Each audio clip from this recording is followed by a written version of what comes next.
name is Matt, and we are live for the entire first round on what figures to be, outside of the number one overall pick, an exciting and unpredictable draft day. And fellas, I want to get right into this live discussion with a hot take. Honestly, 100% honest, in my opinion, I do not think this draft class is very good. I'm just going to come out and say it. I don't think this entire draft class is very good. I scrolled back through the last 10 years of draft classes back to 2016, and I think this will be the worst one since then. To me, there's just not a ton of super game-changing prospects in this draft. I think in terms of, like, if I'm talking NBA, I think there's a lot of solid role players in this draft, guys who are going to come in and play a really good role for their teams. But I don't think there's a ton of star power in this draft, gentlemen. Again, there's a few really good players, there's a few really good prospects, but not nearly as much as we've seen in previous years. So, fellas, how do you feel about that? How do you feel? Do you guys think this draft class is going to be elite, or are you like me, where this draft class isn't as good as ones in previous years? I mean, I don't know what to say to that other than I think you're wrong.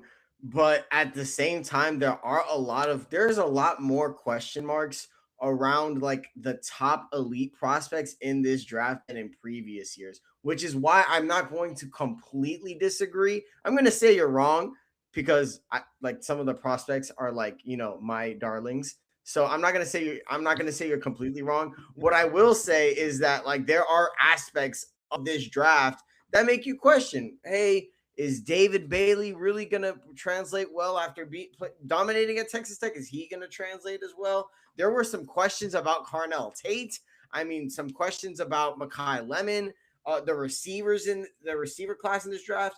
Although some of them, like, it's very like up and down depending on how you look at it. When it comes to the receivers, I mean, there's no blue chip QB other than Mendoza, and even Fernando Mendoza isn't the most talented QB in the world. Like, we're not talking about a generational talent, and he's going number one overall, like surefire. Like, it's gonna happen. So there are a lot of question marks in this draft, but I think teams are okay with like taking a swing on these question marks just because some of the teams have no hope. Okay, some of them really just have nothing to like. Sounds like you're speaking from experience over there, Sammy. Yes. Okay, look, I was gonna allude to us in a second, but you didn't have to like rush me into it. Like teams like the Cardinals, look, they just traded away their franchise QB. They're gonna be looking for a QB very soon. They're having holdout talks with Jacoby Brissett. It's rough over there. Then you have a team like the Dolphins. They don't really have a QB. They have a QB in Malik Willis, but is he really the guy? And the rest of that roster is literally dog fodder. Like I can't even begin to describe how bad this roster actually is. You have the Jets, and then there are so many other teams that just need help, right? Now the Jets always need help, granted, but I mean, there's a lot of teams in this draft that are going to be desperate, and that's why you might see some reaches. Like I know in our mock draft we had like Ruben Bain outside the top 10. He could go inside the top 5 from all the way to 20 to all the way to even 32. There's really no like surefire thing. It's look, if you're a gambling man, stop it for this draft because you don't know what's happening at all. None of us do. I mean, honestly, when we talk about how good a draft is, right, it's usually determined by how good the quarterback class is, right? Like it goes off of the value of the position of where the position of strength is in the draft. Now, this draft primarily is missing the 2 areas of strength that make a draft a good draft. I think that primarily you look at a draft and you have top tier offensive linemen, left tackles specifically, right? You usually have a decent amount of those. And quarterbacks, you're usually talking about 3 or 4 quarterbacks who are going to go somewhere in the first round in most mock drafts. This draft from that perspective is a weak draft. However, positions that don't necessarily have top tier value from a payroll perspective or some people's perceived impact are really good this year. I think this tight end class, I've said this in the chat multiple times, the tight end class is probably one of the strongest classes we have seen ever. From just pure prospect talent up and down the board. I think you can find solid tight ends in the first, in the second, in the third, and into the 4th, 5th, and even into the undrafted market. right? I think that you're going to find that here. I think the defensive tackle position in this draft is very stout. I think you have a lot of edge rushers. I think this is probably going to be one of the better just all around linebacking drafts that we've had in a hot minute, right? Now, from that perspective, I think that the amount of talent across multiple positions is higher than most drafts. But because we don't have that star power, right? You don't have that star power at the wide receiver, you have that star power across the board. You run into a situation now where this draft may be looked at as not as enticing or as crazy as other drafts may have been. And I think that, to your point, Sammy, when you start to look at how these guys are going, or how teams are going to address this draft, we may not see a lot of trades just because most people want to trade back and get picks, because a lot of the bulk of the talent in this draft can be obtained in day 2, in day 3. That being said, if no one wants to move up, what I expect to be the talk of this draft is how far people are willing to reach. How far you're willing to reach down the draft board for a guy you know won't make it to your next pick. That is going to be the talk of this draft, particularly because not a lot of people are looking to trade up. Yeah, I agree with that last part, Joe, especially with a couple of the skill positions that you talked about being a little bit weak. Like, we obviously have Jeremiah Love in this draft. He's a generational running back prospect, but then there's not any other running backs. So you've heard, Jadarian Price potentially going to Seattle at the end of round 1. To me, that would be a massive reach. I think Price is more of a end of the second, third round prospect. And, we've talked about the quarterbacks outside of Fernando Mendoza, like a Ty Simpson or something. Again, same thing. I think he's an end of the second, third round type prospect who's probably going to get pushed up into round 1 just because there's nobody else in that regard. And that, to me, is why I say it is a weak class. I disagree with you on the tight ends. I don't think this is a super strong tight end class. I think Sadiq's really good. And then outside of that, I think last year's tight end class was better with Tyler Warren and Colston Loveland at the top of the draft. And then there was a bunch there's of course. Yeah, but to me, again, as far as the prospects that we're talking about here, the quarterbacks, obviously, last year, I think I would rather have Cam Ward than Fernando Mendoza. 2024, yes. I think there was 3 quarterback prospects better, with Caleb Williams, with Jaden Daniels, with Drake May, all better than Fernando Mendoza. Running backs last year, we had a generational running back draft last year where it was Ashton Genty, Omarion Hampton, Travion. Like, there was a lot of really good running backs last year. I think this year's probably better with receivers. Like you mentioned, Joe, I think this year's has a lot of really good linebackers. I think that's the strength of this class, is the linebackers. I think you get really high quality linebackers all throughout this draft. I just don't think as a whole, as far as the upper echelon talent, as far as the superstar talent, as far as guys who you could see being the face of your franchise in a, picking the face of your franchise early in the first round, I just don't think we're going to see that. Maybe to your point, Joe, and I talked about this in the chat, or I think it was I commented on our Instagram post today about how you're upset about this as being the first round and none of your guys are going to get picked. This might be more of a depth draft. This might be more of a, we're finding some diamonds in the rough on day 3 type draft. I just don't think there's that upper echelon talent that we're used to seeing in this 2026 NFL draft. At least not right entering it, though. I think that there's a chance, sorry, Sammy, that there's a chance to find those guys, right? Like, to your point, I don't think that coming into day 1, we're sitting here like, this is the bona fide stud. This guy's a future Hall of Famer kind of perspective, right? But I still think that there's guys in this draft that are going to be, all-star caliber guy. I'm talking like, Pro Bowl caliber guys, maybe all pro caliber guys. So I'm excited for this draft, but to your point, the first round doesn't have the luster that it usually has. Yeah, I probably that was probably a bad hot take for me to start off NFL draft live with, saying the draft's not all that good. Not gonna be good. So you guys should just tune out now. Stop watching. Nobody's gonna care about this freaking draft. So it's probably the wrong hot take, but it's how I feel. Again, I just don't think there's super high upper echelon talent as far as this NFL draft goes. However, again, like I mentioned, a lot of really solid players I think are going to get picked in this draft. But fellas, I also want to talk a little bit about the position groups that we just mentioned a little bit.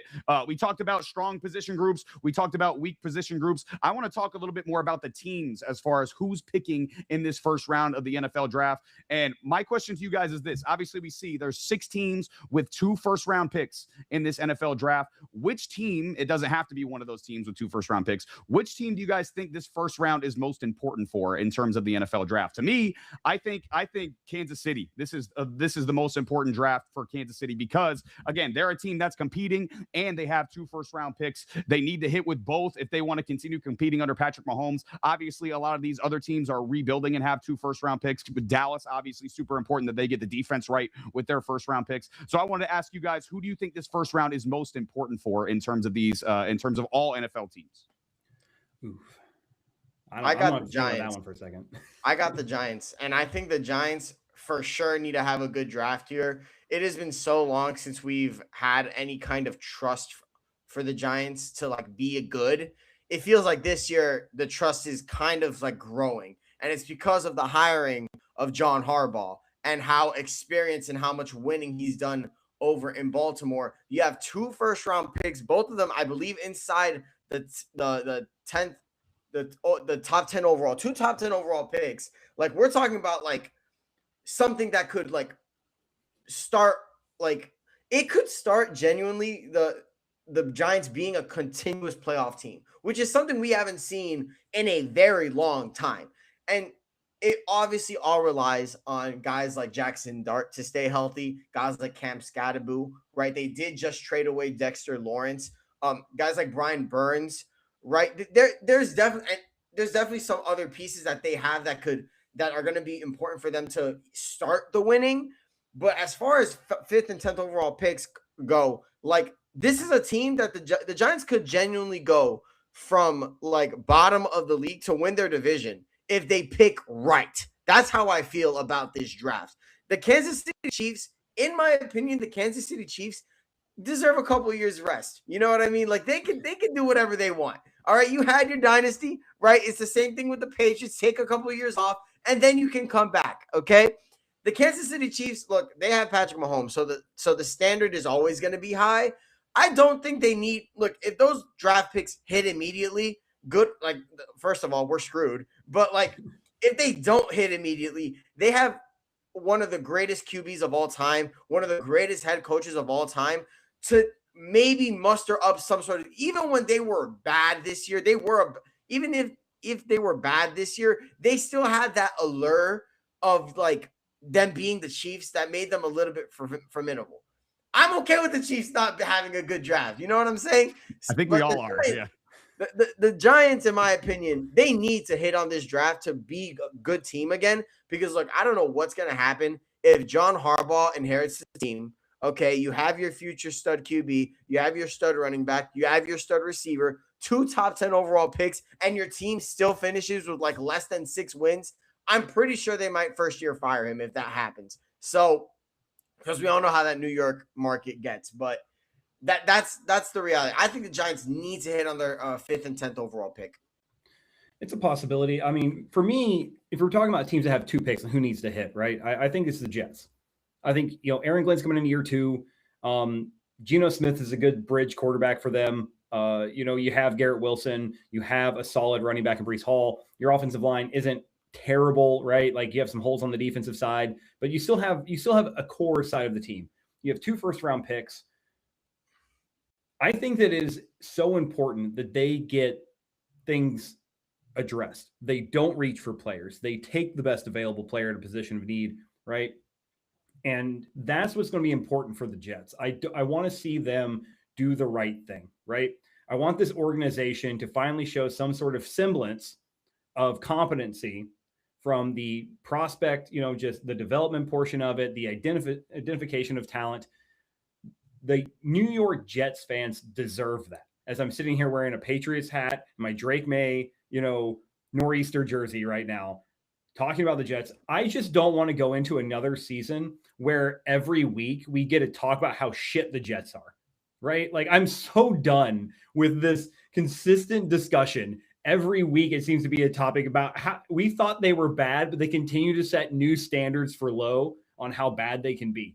So I think it's important for Aaron Glenn's job for that team to hit on these draft picks. Now, if we're just talking about overall, I have another team that I think that really needs to hit on this first round draft pick, and it's another team with a person going into year 2, and that's the Tennessee Titans. I think the Tennessee Titans with Cam Ward need to hit on their first round picks. They need to hit on those picks that are going to allow them to help Cam Ward and develop this team a little bit, because If you don't, you're setting him up to fail. And too often we see bad teams draft good quarterbacks who then fail to develop them, fail to help them, and then we call them a bust when it's really not their fault. It is the team's fault for not putting them in a position to succeed, right?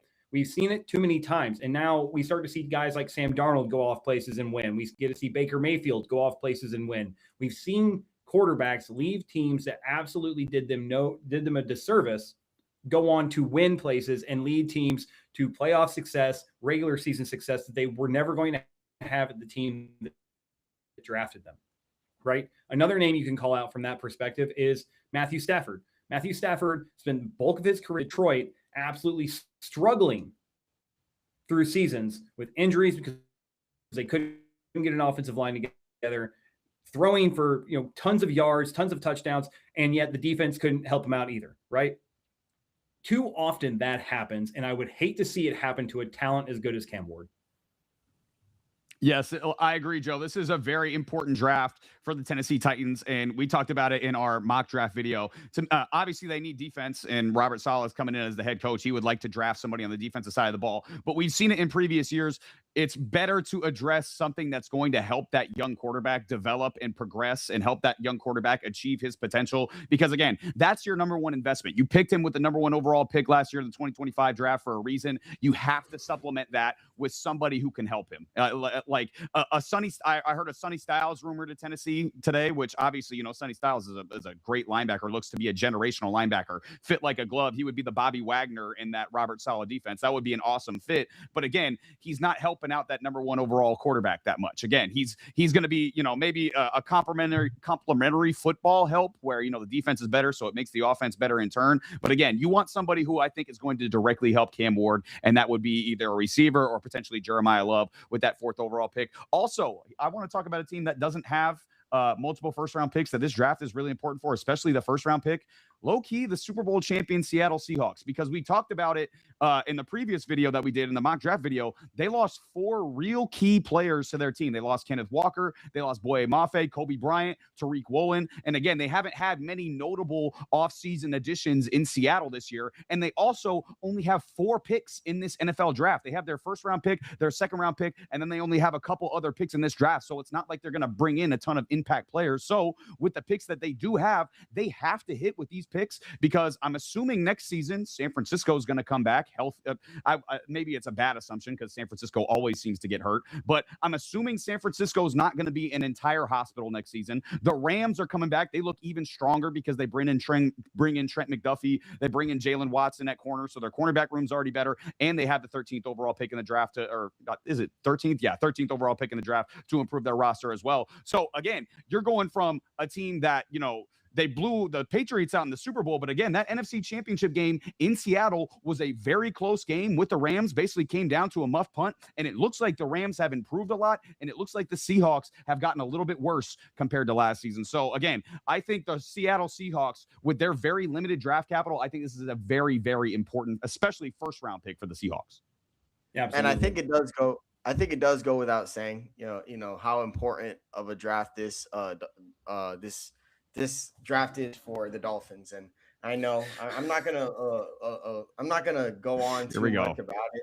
Man, I love Sammy's takes, man, because every take is about a Miami team. Like we're gonna do a prospect video, Miami Hurricane player. Doesn't matter if he's PFF ranked 3,000. We're going to talk about New Orleans get involved. The Bam Adebayo's 83-point game comes into the conversation. Something with Miami. No, guys, look. First of all, this is my city, okay? I have no choice but to rep my city. Sometimes I have no choice. Other times I will do it willingly. But regardless of that, the Miami Dolphins need a good draft here. There is practically no faith in this franchise. Not from me, not from this city. The only way to do it is through the draft, because you said that the draft is your lifeblood.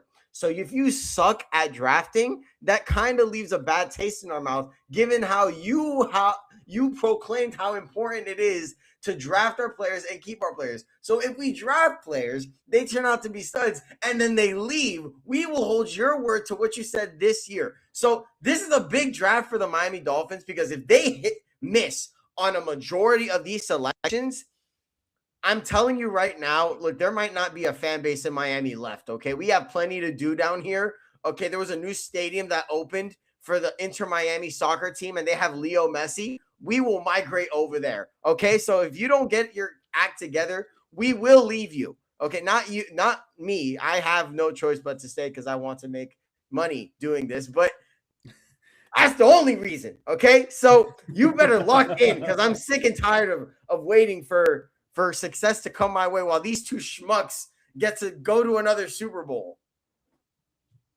So you're predicting another Patriots Super Bowl in 2026. That's what I just heard. No, I'm not predicting it. Okay, I like that prediction, Sammy. I like that prediction. Right. You heard it here first, guys. From the horse's mouth, Sammy said. Okay, you know what? I'll say it right here. Within the next 5 years, the Patriots are going to be back in the Super Bowl. Okay, they have Drake freaking May. Okay, I can't do anything about it. It's just going to happen. That's not really a hot take either. No one's going to like, oh, Sam, are you sure? If I go out and say the Dolphins will make the playoffs in the next 5 years, they're like, Sam, you're crazy. Because it's the freaking Dolphins, okay? That's a hot take. But you guys are getting me wild up. I can't believe that we're now at a point in our lives where the Dolphins, the Jets, and the Cardinals are all being talked about at the same level of mediocrity as the Cleveland Browns. I mean, they're all there. I mean, they are. It's been, I mean, it's honestly been like that for a little while though. I mean, the Jets are the Jets per usual. The Cardinals, we talked about this with the Cardinals. They might be the most underrated trash franchise in any sport in America. Like nobody talks about how bad the Cardinals are consistently year to year. And for the most part, obviously last year they were bad, but for the most part, it's like a 7-10 consistently bad. But like nobody talks about it. Nobody talks about the Cardinals being I believe I have the stat somewhere, like their playoff wins in the history of their franchise when Kurt Warner is not their quarterback. Like Kurt Warner has 3, and in the other 57 years of their franchise, they have 2. Like they just don't do anything in the playoffs unless Kurt Warner is their starting quarterback. So it's like the Arizona Cardinals are a team that nobody talks about being trash, but they're just consistently trash. Not quite to like the 3-14 level of the Cleveland Browns every single year, or the 4-13 level of the Jets every year, but they just don't do anything. It's just a whole lot of nothing with the Arizona Cardinals. So again, another team that this draft is very, very shout out to Larry Fitzgerald, man. Only thing relevant about that franchise, man. He held it down for a long time. Poor guy has to be the face of the franchise of the Arizona Cardinals. What a terrible moniker to have next to you. But hey, man, shout out to them. That is a hard moniker to hold, just like you know that's like being the face of the freaking Charlotte Hornets, you know, or somebody like that, you know, like that's just a hard. I mean, they're kind of on the come up. The Hornets are kind of on the come up, but yeah, but I mean, they haven't been a good franchise in their history historically. So, but I did want to talk about another topic here before we got about 5 minutes before the draft technically starts, but I guess we have about 20 more minutes before anybody gets picked. So I got another topic that I want to talk about here, even though the draft's supposed to go quicker this year, which would be a lot nicer because it takes freaking. Yeah, that would be great. That would be awesome if we could shorten it by about an hour. I will believe it when I see it, because I think because the last few years it's been pretty brutal lengthwise. But I want to talk about a different topic here, and we might get some interesting reactions here. I want to talk about the most disrespected prospects in this draft, because there's a lot of prospects in this draft that have been hyped up, and you know, people have talked about them like they're the best, and there's been a few prospects that we've seen kind of get knocks and said, oh, this guy has this guy has that. And again, I'm going to get on my soapbox here for the USC wide receiver Makai Lemon. I think he's the best wide receiver in the draft. I think if you draft him, you're basically getting an Amon-Ra St. Brown. You've seen comps with Makai Lemon, where again, his low end is like a Golden Tate, who was like a consistent 1,000-yard receiver year after year in the league for a few years. So I think with Makai Lemon, again, one of these teams in the top 10, I've seen him linked to the Rams at 13. And I think that would be a home run pick for the Rams, assuming that, you know, any of their other needs aren't available there. So I think someone is going to pick Makai Lemon early in this first round. They're going to get a steal. They're going to get the best wide receiver in the draft, and they're going to get somebody who they can pencil in for 1,000 yards and 100 catches every single season for the next 5 to 10 years. I think he's been extremely slept on, extremely disrespected, because he had some weird mannerisms in his combine interview, and he apparently had bad sprint mechanics in his pro day 40. So again, there's been a lot of stuff thrown about him, and I think it's all ridiculous. I think this guy's the best receiver in the draft. The second best playmaker in this draft behind Jeremiah Love in a draft that, again, I think is desperate for stars. I think Makai Lemon will be one of them, and I think he has been tremendously disrespected so far in this draft process, fellas. Yeah, you know what? I'm sick and tired of acting like Ruben Bain isn't the best defensive player in this class. I'm sick and tired of pretending that he's not. I understand that Caleb Downs exists. Okay, I understand that. I understand there are great prospects in this draft. I mean, no disrespect, but like seriously, we are talking about one of those players that you don't like. And I understand this might be like might be me sounding like a bit of a homer. P.S. I kind of am, but like, be honest with yourself. When was the last time we've seen somebody not just constantly generate pressure, get to the quarterback on top of being this good of a run defender? I'm not sitting here saying that David Bailey is like completely inferior to the guy, but like, let's be honest here. There are questions about David Bailey's rush defense, but the reason why people don't put it in such a high pedestal and the Jets are going to draft him is because of his pass rushing prowess. I would argue Ruben Bain has better mechanics, is a much better pass rusher, and by both power and finesse. And on top of that, he's 10 times the run defender David Bailey is. So look, I understand. I get it. You know, the Jets are going to pick David Bailey, and if they are Arvell Reese. And look, I understand that. But let's be honest. When was the last time we saw a prospect like Ruben Bain, who literally checks all the boxes except for his short T-Rex hands, checks all the boxes as an edge rusher, and get this disrespected? I am so serious. He should be a straightaway top 5 overall pick, hands down. But because of this weird thing about his T-Rex arms, which he doesn't, they're not going to be that big of a deal. I promise you they won't. He's getting disrespected, and some people think he's going to be outside the top 10. Look, and it might happen because of how disrespected he is. I think he's going to be the best defensive player in this draft. And to me, it is utterly disrespectful how I have to sit here and pretend that he's not. I just wish that you had said that soon enough for me to make a graphic for it, because I totally would have put Ruben Bain's head on like a T-Rex.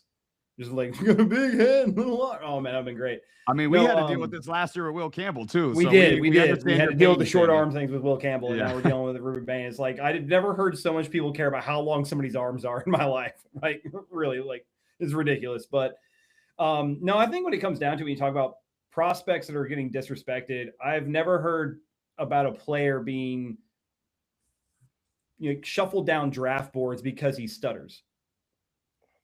Casey Concepcion showed why he's got all the athleticism. Now, granted, if you don't want to draft the guy because he drops the ball a lot, right? Hands are unsure. He doesn't catch, the things that are thrown to him that often. And it's apparent that he's got some drop issues. Just say that. You don't have to address, like, make things up about a kid just because he has a stuttering problem. He's got a speech impediment. Does it change the way he plays on the football? No, I don't think that his stuttering has anything to do with the fact that he, occasionally drops the ball. That's not the reason, right? Like, he's got the athleticism. He's got the shiftiness. He returns punts very well. He's got all the athleticism you want. He's got a good frame for a wide receiver. And from an NFL standpoint, like, everything's there that you would want. I just don't think he's a first-round talent because he drops the ball a lot. I'll say that. These guys want to make something about his stuttering issue. And he's been very vocal about it, that if that's the reason you don't want to draft him, he doesn't be a part of your team anyway. And I'm 100% behind that. 100%.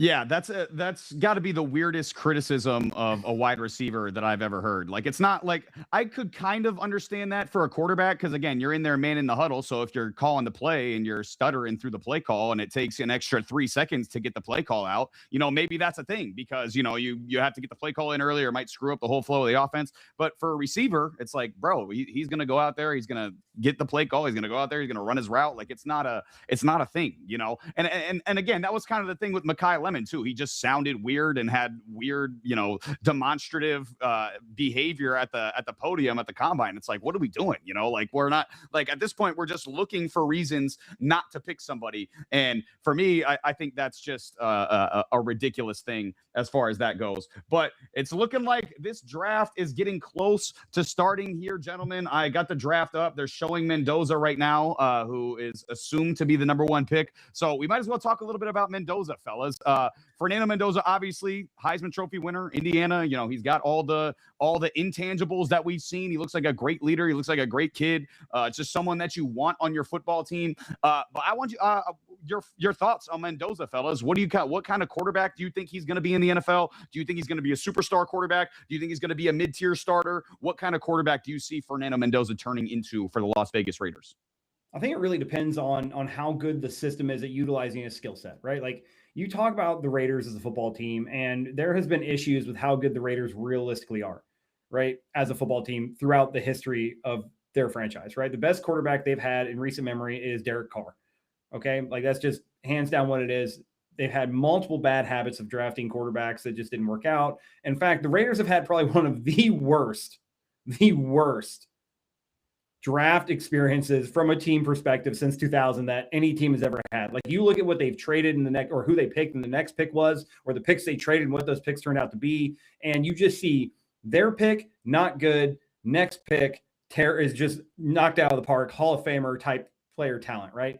And so when you look at Mendoza, you have to take into consideration the Raiders' history of drafting players. And Mendoza, I've said it since the start of the draft in this whole process, he's a system quarterback at best, right? I think that, you know, he takes care of the football. He's very intelligent. He knows when to run to get extra yards. He sees open field in front of him. He knows when to take off. He reads the defense very well. All those things are great. However, if pressure comes up the middle at him, he's not escaping. He's going to go down for sacks. I think he's going to get sacked a lot in the NFL if the offensive line is not good. I think that you combine that with those, you know, intangibles, and you're going to see some of the things that happen there, some of the good things and everything like that. But at the end of the day, right, it's not going to be a Hall of Fame career for Fernando Mendoza in my mind. Well, I do think that Fernando Mendoza can embody the Raider toughness. We saw it in the national championship game. Like, this kind of toughness is not something that you get every now and then. I think he is perfect for what the Raiders need right now. And they need a tough, gritty leader. And Fernando Mendoza, look, man, he's a PR dream. He is. So, in my opinion, he's perfect for what the Raiders need.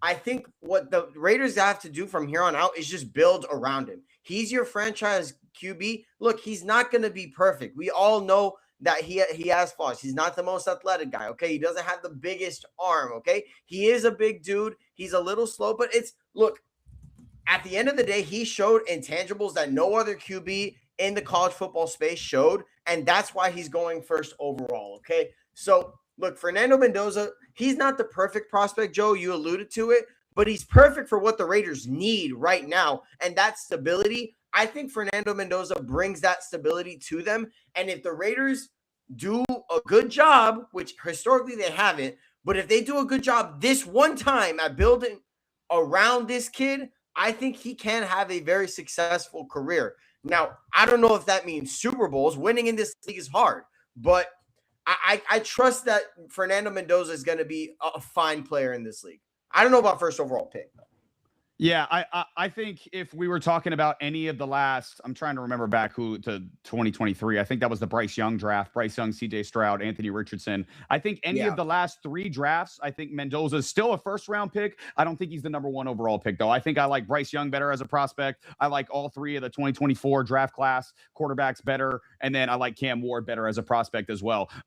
But again, that doesn't mean Mendoza is going to be a bad quarterback. I actually think the Raiders have done an outstanding job this offseason setting him up for success. Again, we saw what Clint Kubiak did with Sam Darnold in Seattle last year. Again, Sam Darnold was a Super Bowl champion. You know, he couldn't have been Super Bowl MVP. He didn't play that well in the Super Bowl. But again, he did his job. He found the right reads. He made the right plays. And again, Clint Kubiak put him in a situation and set him up for success there. I also like them bringing in Kirk Cousins as well this offseason because, again, he doesn't have to start right away. You don't have to start Fernando Mendoza week 1 of the NFL season. You can roll with Kirk Cousins right away if you want to, if you're the Las Vegas Raiders, even though, again, Kirk Cousins isn't like a special type thrower, special type quarterback. But again, neither is Mendoza. You know, he's not like a Caleb Williams or a Jaden Daniels or a Drake May. These comments are getting me rattled right now, by the way. Of course we are, man. That was solid. Of course we are. What are you talking about? We got 2 Patriots fans here. What do you expect us to say? First of all, look, we are just accepting the fact that Drake May might be one of the greatest players of all time at this very moment. So that's just all we're doing. Okay. And look, by all intents and purposes, like he made the Super Bowl. So who are we to say that he's not? You know what I'm saying? But now we have to rank it. Oh man! Now we got to rank it a scale of 1 to Elton John. Jeez, goodness sakes!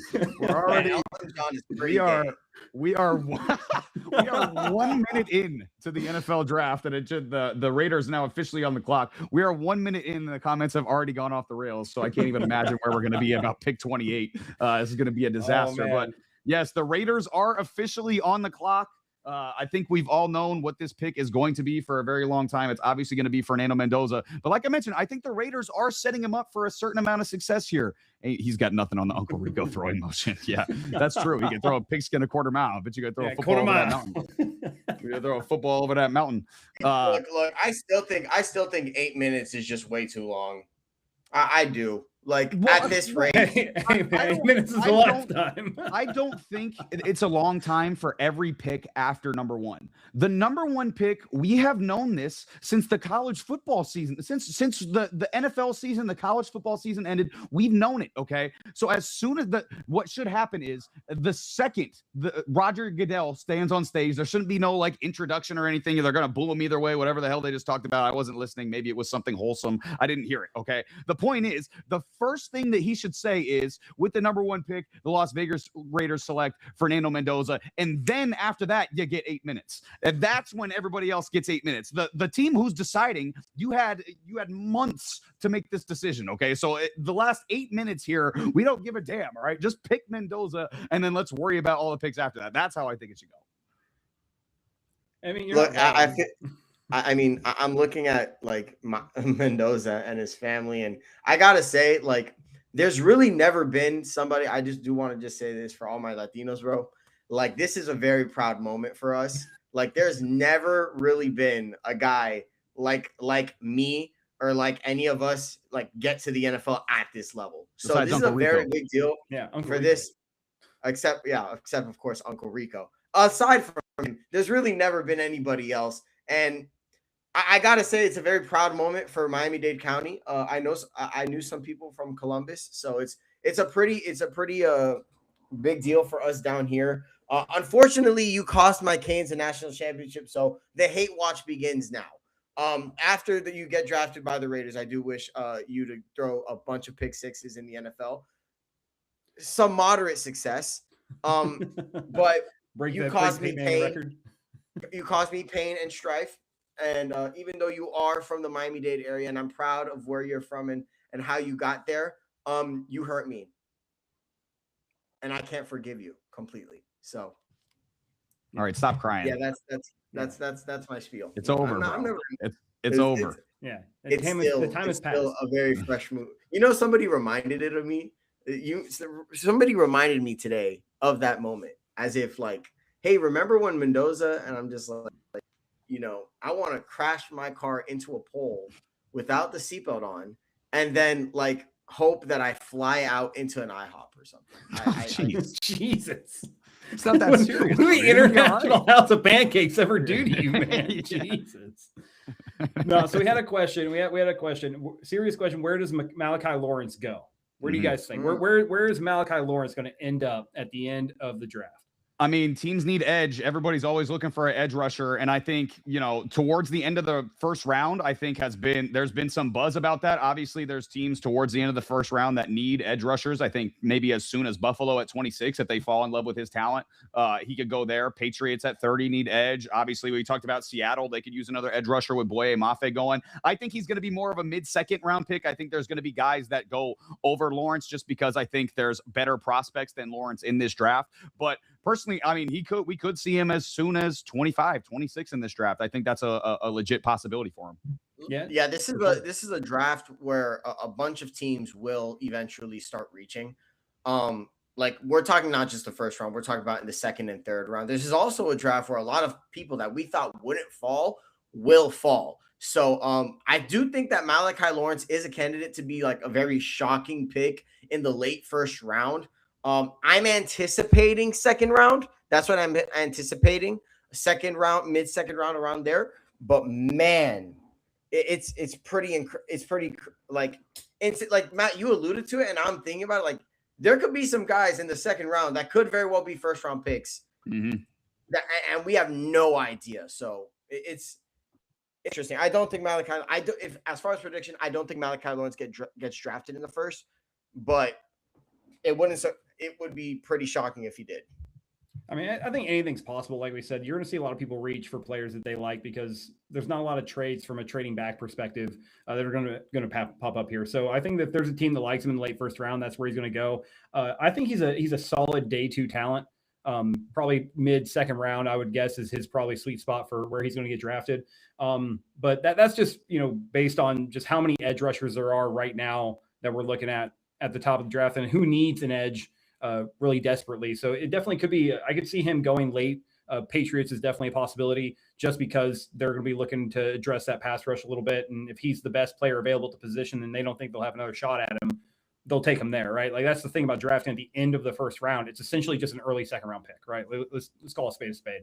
But another question we have was about trying to get good news about the Tennessee Titans. And we already talked about that a second ago about the good news the Tennessee Titans is that they are the one team that needs to hit on their first round draft pick. This needs to be something to help out Cam Ward. And I think in our mock draft, we saw them take a wide receiver and immediately get Cam Ward, a number 1 wide receiver, and Carnell Tate. That was what our prediction was in the mock draft. I think that is a good prediction. I think that would be a great pick for the Tennessee Titans. That would be something that immediately improves that offense. Now, a lot of people think that Sonny Styles is the pick there, generational linebacker. And, I personally like the pick in Sonny Styles if that's where you go with, because I believe, like I said, I've said it multiple times, there's 4 positions that you build a team around. Obviously, it's the left tackle or the right tackle if you have a left-handed quarterback, the linebacker, and the shutdown corner. If you have the quarterback and you have the linebacker, everything else is you can find in free agency or somewhere else, right? Like I believe that wholeheartedly. So they can't really go wrong with either one of those picks. Both of them are great picks for the Tennessee Titans. And I think either one, the Tennessee Titan fans would be just absolutely out of their mind about, as surprise, surprise, the Las Vegas Raiders picked Fernando Mendoza. We called it. We told you it was going to happen. Yeah, that's right. Yes. We told you. All right. So smart. Let's go. All right. We We're knew 1 for 1, boys. If you bet on Fernando Mendoza being the number 1 overall pick, congratulations, you won 1 penny because I was going to say how much money would you have to bet to win $100 on Mendoza? Goodness sakes. Like $1 million. Right. Yeah, for real. You would have had to bet your whole house just to win $100. But man, yeah, I mean, like you were talking about with the Titans, Joe. I think a weapon is really, really good for them. That's what they need. We talked about it earlier in the episode. A weapon for Tennessee is ideal considering they have a young quarterback. But now a team, fellas, that is on the clock that does not have a young quarterback, and this is where the draft starts. Ladies and gentlemen, at the 2nd overall pick with the New York Jets, there's been a lot of buzz about either Arvell Reese or David Bailey at this pick, but it was kind of like Arvell Reese up until the last couple of days, and now there's been a lot of David Bailey buzz as far as the 2nd overall pick here for the New York Jets. So, fellas, where do you think the Jets are going with this 2nd overall pick? I think it's got to be Arvell Reese. I do think that Arvell Reese has just shown way too much upside. I think there is too much to like about Arvell Reese, especially since Aaron Glenn is going to want somebody. He's going to want somebody to be out there to really reel this defense in. And plus, I feel like this is going to be the first time that like Aaron Glenn's going to have a defense in his own image, like his preferred roster. Because you got to remember, like even though Aaron Glenn came in to coach this Jets team, it was mostly Robert Saleh's boys that were still out there, right? Most of his draft picks, most of the guys he wanted to trade for, it was mostly his. This feels like this, like free agency and this draft feels like his guys are about to be selected. So I don't think David Bailey. Look, this is not a knock on David Bailey. I just don't think he is worth a 2nd overall pick given his profile. This is not sour grapes, okay? This you might be turning into a David Bailey hater over there. If you're gonna go edge rusher, you should go Ruben Bain. But if you're not, if you want to go linebacker, Arvell Reese is right there. You should pick him. I just don't see it with David Bailey, not the 2nd overall pick. Not me. Bro's personally. got beef with David Bailey. I mean, no, I don't have beef. It's just I just don't think he's that better than Ruben Bain, man. It's just it's not personal. Look, I know family that look, my cousin has family from Texas Tech around that Texas Tech area in Lubbock. Okay, I have no disrespect for Texas Tech or David Bailey, but unfortunately, you're not Ruben Bain. You're just not. So I mean, I'll just leave it at that before I dig myself a bigger hole. The pick is in right now for them, right, as well. Is it? So You would think that before it drops, ask yourself this question: is David Bailey in the mold of a Myles Garrett or a Max Crosby, in your opinion? No, he's not worth a second round pick. No. Is Ruben Bain in the mold of Myles Garrett and Max Crosby?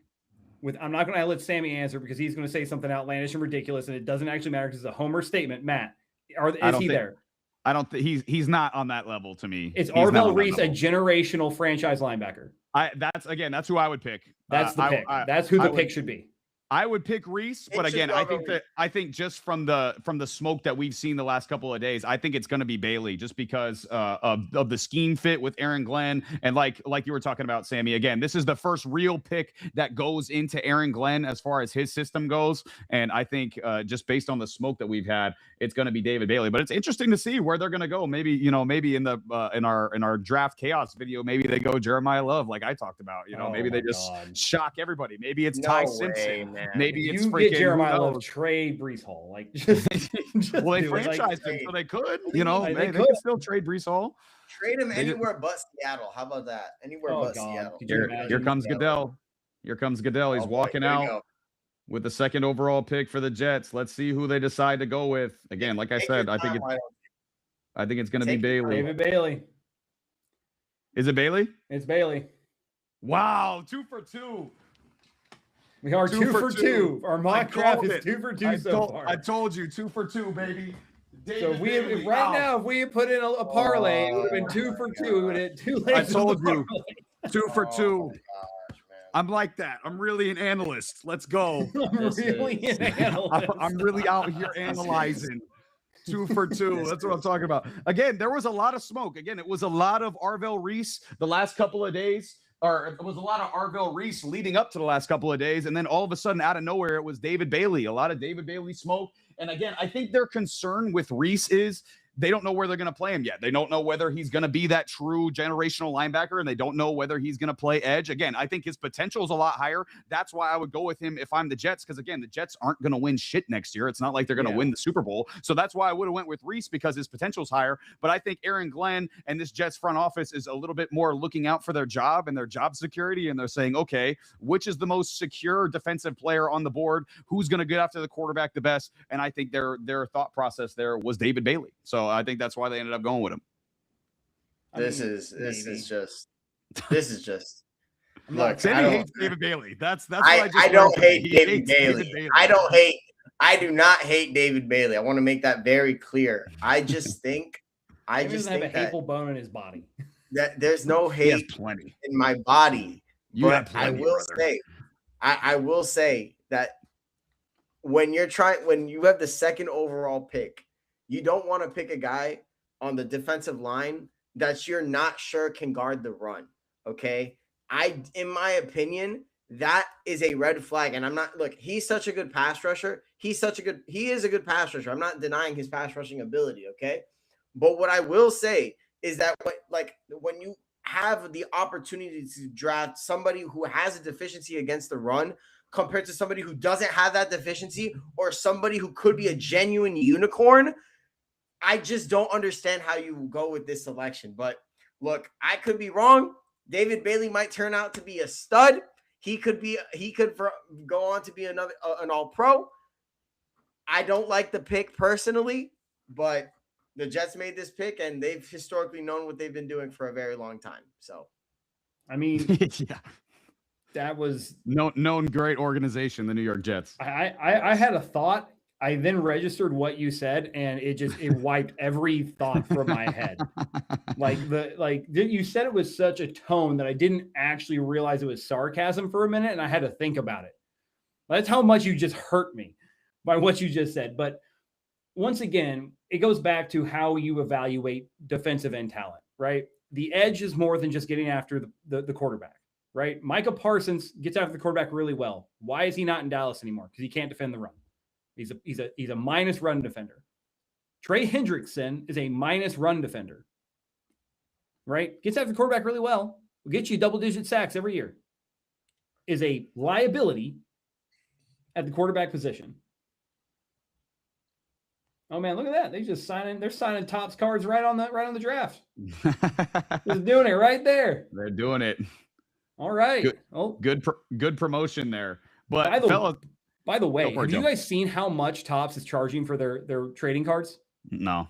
The hobby box, just one box, right? Now imagine you could have gotten hobby boxes from Panini ranging from like $150 to $400, right? Some of them go up to a couple thousand, depending on what you get. The base hobby box that Topps just released is $600. Golly. You get 2 autos in it, and that's it. 2 autographs, $600. I like cards as much as the next guy. I ain't dropping 6 big ones on a box of trading cards. Yeah, I'm just to get the fucking 7th round pick autograph fucking from South Louisiana State Penitentiary Football Club. You know what I mean? Like, who's never going to see the fight? For all we know, this autograph could mean absolutely nothing in a couple of years, man. What if David Bailey turns out? All right, I'm not going to. Very true. Fellas, we got to transition though. The Arizona Cardinals are on the clock. They only got like 1:20 left to make this pick. This is another interesting one. I don't know where they're going to go here. Again, this could very well be a Jeremiah Love landing spot. They don't have a running back of the future. This very well could be Arvell Reese. This very well could be a right tackle like Francis Mauigoa as far as something that they need on their offense. So where do you guys see these Arizona Cardinals going as the pick is now officially in? This is a tough one. I would not be surprised with Jeremiah Love. I would not be surprised with the tackle. I think they're going to go Jeremiah Love. I think that they know they don't have a quarterback right now. They're going to focus on the best thing you can get if you don't have a quarterback, which is a plus generational linebacker, right? Who's going to give you a lot of talent, a lot of pop at the running back position. Jeremiah Love is going to be the guy. This pick is Jeremiah Love in my mind. I mean, look, I personally would probably go with tackle, maybe. It's the Cardinals are in such a weird position right now because like they're much like the Dolphins in that they need really everything right now. Like there's really no set in stone piece that they have. So we'll see who they pick here. If it were me, I'd probably go CC Mauigoa just to show up that tackle spot. But man, it's a very interesting spot for Arizona to be in right now. Yeah. Very. Well, in our mock draft, we did go Arvell Reese here. So we could go 3 for 3. I think that, to my point, like if you can't get a generational quarterback, getting a generational linebacker is your next best bet. So right. That would be my once again. I have 4. I like the 4 spots I care about when it comes to building a team. Did you get the pick already, Sammy? It looks like he's walking out right now. Oh my goodness! I'm gonna let you guys react to it first. Is it Ty Simpson? Oh God! If it's Ty Simpson, no. I'm gonna lose my shit if it's Ty Simpson. It's not. I'll say that much. It's not him. It'd be funny though. Sounds like they're not going Jeremiah Love. Oh, they went Jeremiah Love. It is Jeremiah Love. I think that's a great pick for him. Again, they do have some pieces that you can look at on offense and say, hey, we've got guys. Obviously now they've got Jeremiah Love. They've got their franchise running back. You have your tight end 1 in Trey McBride. Obviously Marvin Harrison Jr. has been a little bit disappointing as far as where he was drafted a couple years ago. But again, you have a wide receiver 1. Michael Wilson came on a little bit at the end of last year, which is an understatement. Yeah, no, he had a solid finish to last season. So again, now you're starting to build some pieces on that offense to where when you do find your quarterback, and maybe this is a team that we see trade back into the first round for a Ty Simpson later in this draft. But when you do find your first round quarterback, again, he's in a situation that's set up for success with the weapons, with a new offensive minded head coach in Mike LaFleur. And I think this is a very solid selection here from the Arizona Cardinals. I wasn't sure if they would do it. I thought they could go with a Sonny Styles or an Arvell Reese, but I think Jeremiah Love's a really, really good pick here for the Arizona Cardinals. It really is. This guy's got everything you want. He's shifty, he catches the ball well, he moves well in space, and he's going to force a lot of missed tackles. He's probably one of the best all-around running backs we've seen come out in a hot minute. No disrespect to Ashton Jeanty, but for the caliber and the quality of talent that you have to go to at Notre Dame, how he breaks tackles, how he does stuff there, I think that just that right off the bat is going to give Jeremiah Love a higher floor than we really expected from Ashton Jeanty. Plus, I think the Arizona Cardinals have shown that they can really produce a good running game. We've seen it from James Conner there. We've seen it time and time again even with lackluster quarterback play, even with, backup quarterbacks, or as much as Kyler Murray was hurt there. I think Jeremiah Love is going to absolutely thrive in Arizona. I'm excited about Jeremiah Love, man. I saw him at Notre Dame from I think his sophomore year all the way to now, and he's always stood out to me. He had a great year at Notre Dame, so this does not surprise me. I'll always question, and I don't mean to go back. I'll always question how they utilized him in the first game of that Miami Hurricanes game. I'll always question how, because they went to their other running back, which to me blew my mind. But Jeremiah Love is an exceptional talent. I will say this though. I feel like the Cardinals, with how the NFL is right now, it feels like running back is, to me, it should not be a priority. It just shouldn't. Okay, and I understand he's the best player available. He could arguably be the best player in the draft. I understand that. I just think for what you need right now, which is around some more in the defensive side, which is way more important. On the offensive side, we're talking about running back as probably one of the least important positions. Okay. So I like him. I like the talent that Jeremiah Love is. Arizona, to me, it feels Jeremiah Love is a great talent. It might take a couple of years for him to really reach that kind of potential I expect him to. Yeah, and to your point, Sammy, again, this is not good value in terms of a contract for a running back either. Basically, him being drafted at 3rd overall, he's going to get 4 years, basically $50 million from the running back position. That already makes him one of the highest paid running backs in NFL history right there by picking him 3rd overall. So not only are you investing a lot in terms of this high draft pick, you're investing a lot because you're paying a lot of money for this running back. So he's got to come in and be a big, big piece in this offense. And like you mentioned, I think it might have been a better bet to go more meat and potatoes, either offensive line or defense. But now we got to move to the Titans, whose pick is in. And again, I think they thought maybe Jeremiah Love's there and they could have picked Jeremiah Love, but now he's not there. So again, maybe this is a Sonny Styles position. Joe, you talked about it. Maybe this is a Carnell Tate position if they want a weapon for Cam Ward. Where do you guys see the Titans going here with this 4th overall pick? The thing that makes the most sense is Carnell Tate, right? You want to get your quarterback someone to throw the ball to. He was running for his life. There wasn't a lot of separation. I know Io Manor was there last year. Had some bright spots in Io Manor. I think that they showed some other bright spots of that team for some of their other young wide receivers, but it's clear that they're aging out. So I'm thinking you're going to have to really start to look at this just from a basic idea here. It's got to be what's going to be the best thing for your quarterback, right? And I think that's a major thing here. I would not be upset with the Sonny Styles pick, but I would ask seriously, what you do the rest of this draft matters for your quarterback. Now, I think there's a lot of wide receiver talent later in the draft that they could target. I also think they are capable of trading back into the 1st round if some of these wide receivers drop to get a wide receiver if they don't take Carnell Tate here. The question is, what is the drop off from Carnell Tate, who is arguably one of the best wide receiver in this class, to the next, maybe next top 3 wide receivers? How big is that drop? I don't think it's a significant drop. As a matter of fact, I have a Mekhi Lemon as my wide receiver 1 in this draft anyway. So I'll be honest.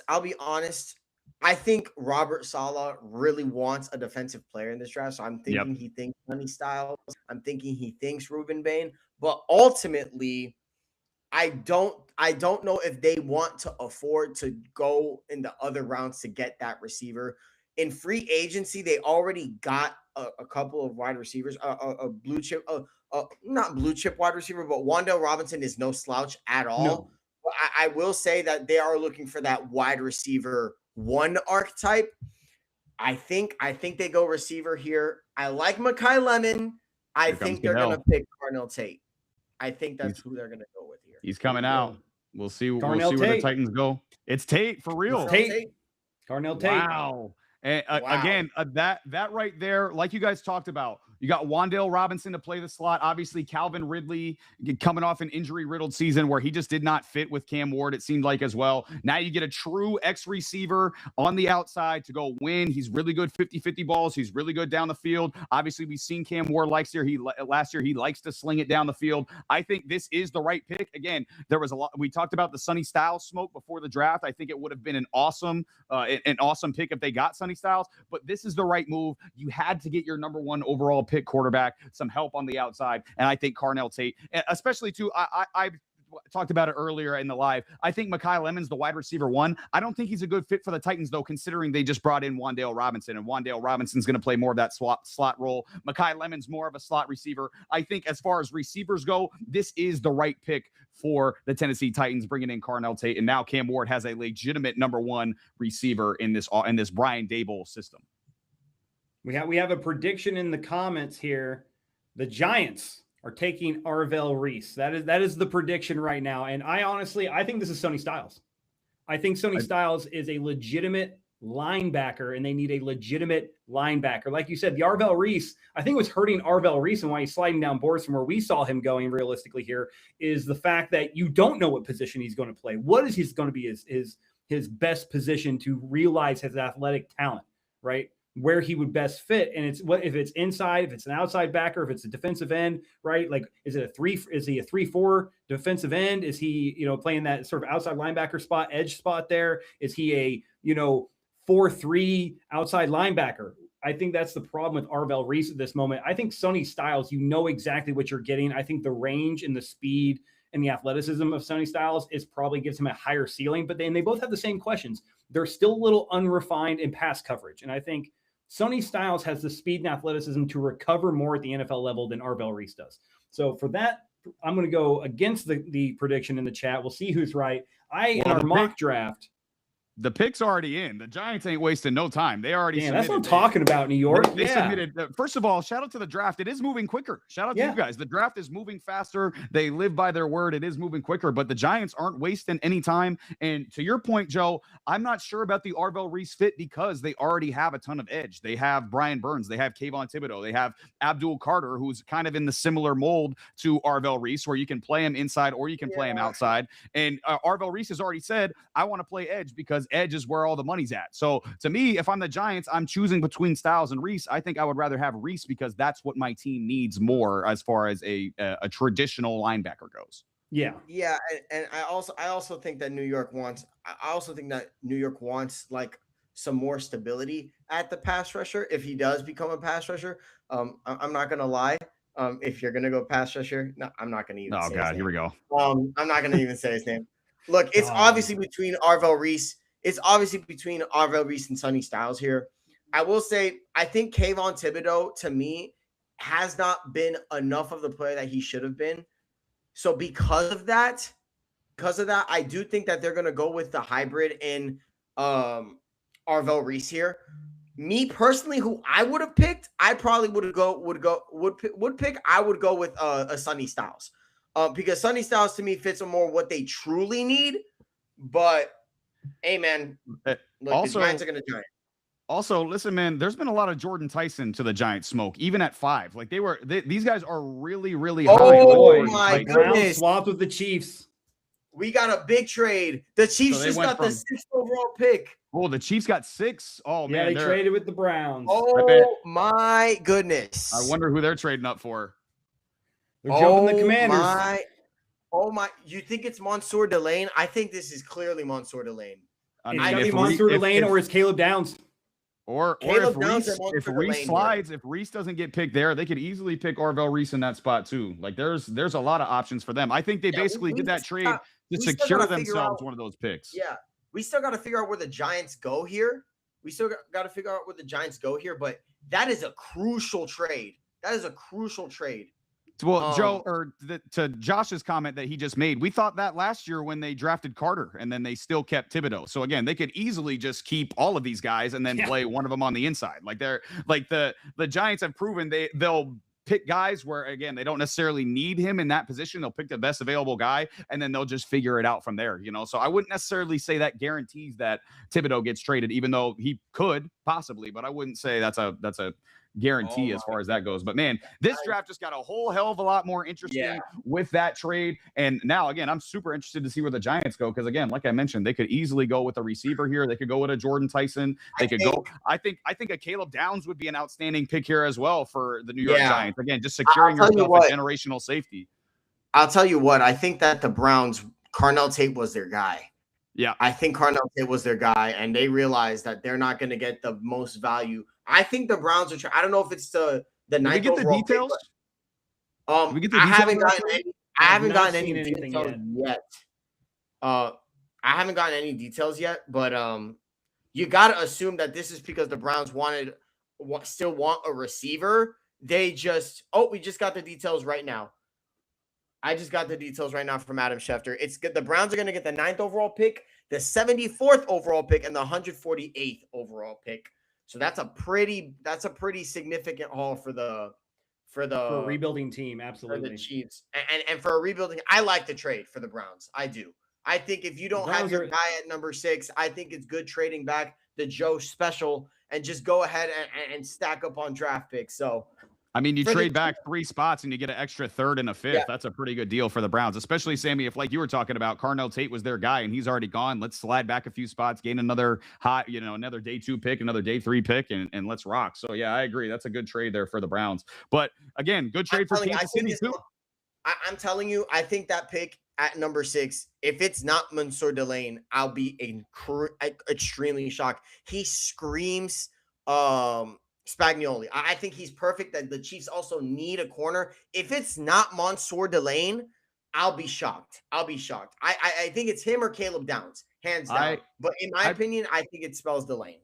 I personally wouldn't be shocked if they took someone other than Delane because, again, we've talked about it with the Chiefs. They feel confident in their ability to develop corners. Like a lot of the corners that we've seen are drafted later in rounds. Even undrafted guys, they developed really well in that Steve Spagnuolo system. But again, I think, like you talked about, Sammy, I think Delane just fits like an absolute glove in that system, and he would be an outstanding pick for the Chiefs. But it looks like the Giants are about to make their selection here. Again, I don't know who this is going to be. This could be one of about 5 different guys here for the New York Giants, and Roger Goodell's coming out with a few different people here. So let's see what ends up happening. But yeah, this could go a number of different ways. If it is Arvell Reese, I do think some more moves are going to be going on in New York, right? You got to assume, since if Reese is going to be paid like a pass rusher, if he's going to be a pass rusher, then you'd have to assume that Kayvon Thibodeau, his days in New York are likely numbered. I mean, I don't know how, unless you decide to make Arvell Reese that linebacker pass rusher hybrid to give those pass rushers some rest, which I wouldn't be opposed to. It's just, I don't know, for the 5th overall pick, it just seems like a very Arvell Reese to me seems like a more of a risk than Sonny Styles for what the Giants personnel has. Yeah. Who are these people? I don't know. It's the TAPS organization. So it's for like wounded veterans and that's cool. Like that. Yeah. Respect. Part of their salute to service affiliation. Beautiful. Props, NFL. Props. Man, I can't stress enough how important this Arvell Reese, there it is. There it is. Yep. They went best player available, I think, regardless of position. Okay. And yeah, it's Arvell Reese. Crazy. So, man, that's wild. Crazy here right now. Jeremiah Love went to the Arizona Cardinals. Arvell Reese went to the New York Giants. Do you know who drafted Arvell Reese, or who we drafted for Arvell Reese for in our mock draft? We flipped him. Yeah, we had him flipped. We flipped him. Yeah, if we would have flipped those 2 picks, we'd be 5 for 5 right now. Man, damn. We suck. Garbage. But man, I don't think that's a bad selection for the Giants. I would have liked a playmaker or somebody to help out, but again, the number 1 receivers off the board, the number 1 running backs off the board. I think that's probably a reach for an offensive lineman there if you're getting Maui Noah, if you're getting Ioane, as far as the Giants go. I think maybe Downs would be more of a sure pick. Styles would have been more of a sure pick, but I think Arvell Reese is probably the most talented player on the board there, so I can't fault what the Giants did there too much. Best player available, BPA. Mm-hmm. No doubt about Man. it. But now it gets real interesting with these Kansas City Chiefs, man. Again, I think the Chiefs feel the urgency that I was talking about pre-draft with this pick, with this draft for them. I think they feel a real urgency to get this pick right. And now they're on the clock. They're on the clock, and they're going to have the 6th overall pick in the draft. Man, if you would have told me that before last season, I would have told you were crazy. The Chiefs got the 6th overall pick in the draft. I think the Chiefs are going to prioritize scheme fit here, man. I truly think that Mansour Delane is going to be a Kansas City Chief. I truly believe that. And if he isn't, I'll be extremely shocked. But look, man, Caleb Downs is one heck of a player. That ain't going on, brother. It ain't going on, brother. Like the pick is in. Pick is in for Kansas City. Yep. What if they it would be crazy if they traded up being like, Giants won't take Arvell Reese, and then they took Arvell Reese. They're like, shit, god damn it. But no, I think this is it. It could be Delane. It could definitely be a Caleb Downs here as well. Yeah. If they're in love with Jordan Tyson too, I mean, receiver is listed as a need for them. Again, I wouldn't go with receiver here if I'm Kansas City. I think they could get that towards the end of the draft or towards the later rounds in the draft. And, if they have another first round pick as well, they could do that later. But I think this is going to be defense. I think Delane is probably the right pick, but we'll see where they go. So our mock draft, Sammy made this pick for the Browns. It was Makai Lemon at 6. So if the Chiefs trade up for the 6th overall pick, and it is for a wide receiver, it could be Makai Lemon, in which case Sammy was right for the pick. 2 wide receivers go in the top 10, which at the time, if you go back and watch our draft video, I was like, man, 2 wide receivers in the top 10. I did not see that coming. I didn't think the talent was there for 2 wide receivers to go in the top 10. Now you're looking at it, and the Chiefs 100% could go Makai Lemon here at number 6. And technically, as far as I'm concerned, that counts. That counts as a win. I'll take the W if it does happen. But I do know, I just knowing how the Chiefs operate, man, I think right now they want somebody that fits what they want to do here. And look, they have the best QB, one of the greatest QBs of all time on their team. So they're of the mind to think we can figure it out. So look, I think corner right now is such a dire need. You literally lost all of your cornerbacks. If it's not Mansour Delane, I'm going to be shocked. I'll reiterate that. I am going to be shocked. If it's Caleb Downs or Mansour Delane are where my money's at. Yeah, and they could use an edge rusher too if they're really high on your boy Ruben Bain. They could go Ruben Bain here. They could, again, receiver. This is a good spot for Kansas City because, a lot of the best players in the draft are what they need. Like a lot of the best players available right now are what they need. They need a Caleb Downs. They need a Mansour Delane. They need a receiver. A Kenyon Sadiq, like we talked about with I don't think that's going to be the pick here, but again, with Travis Kelce aging, and Joe always talks about how reliant on the tight end they are in that offense. They could, in theory, pick a tight end here. That's not going to be the pick in my opinion. But again, they've got needs. And again, I think where their needs are at this is a good spot for them to basically pick the best available need. And to Sammy's point, I think Delane is probably the right pick here because he's going to fit that system like a glove. Oh, I just got a tweet from Adam Schefter, and this is pretty interesting. He must have asked about this. I mentioned trading Kayvon Thibodeau. It appears that Adam Schefter just reports that the Giants do not intend on doing so. That's what I'm saying. They're gonna keep him. Right. So Adam Schefter just dropped that right now. I'm pretty sure he tweeted the exact same thing last year after they acquired Abdul Carter. After they drafted Abdul Carter. I guess he asked his sources like, wait, does that mean Kayvon Thibodeau's on the trading block? And his sources said no. So, man, I gotta say that might mean that Arvell Reese will play a lot more linebacker, I would assume, right? Here's the pick for Kansas City. It's Delane. There he is. It's Delane. Man, I knew it. That is the right pick for Kansas City, and he is going to be an absolute lockdown corner for these Kansas City Chiefs. Early. I had him going to Commanders. I can't lie. I wish the Dolphins would have traded up because we have a dire need at corner too. But I mean, the Chiefs have just as drastic of a cornerback problem, except they have the best, arguably the best QB in the world. So I guess they were willing to offer a lot more than we were, which is the story of our lives. But it is what it is. But I mean, I love you this talked pick. about.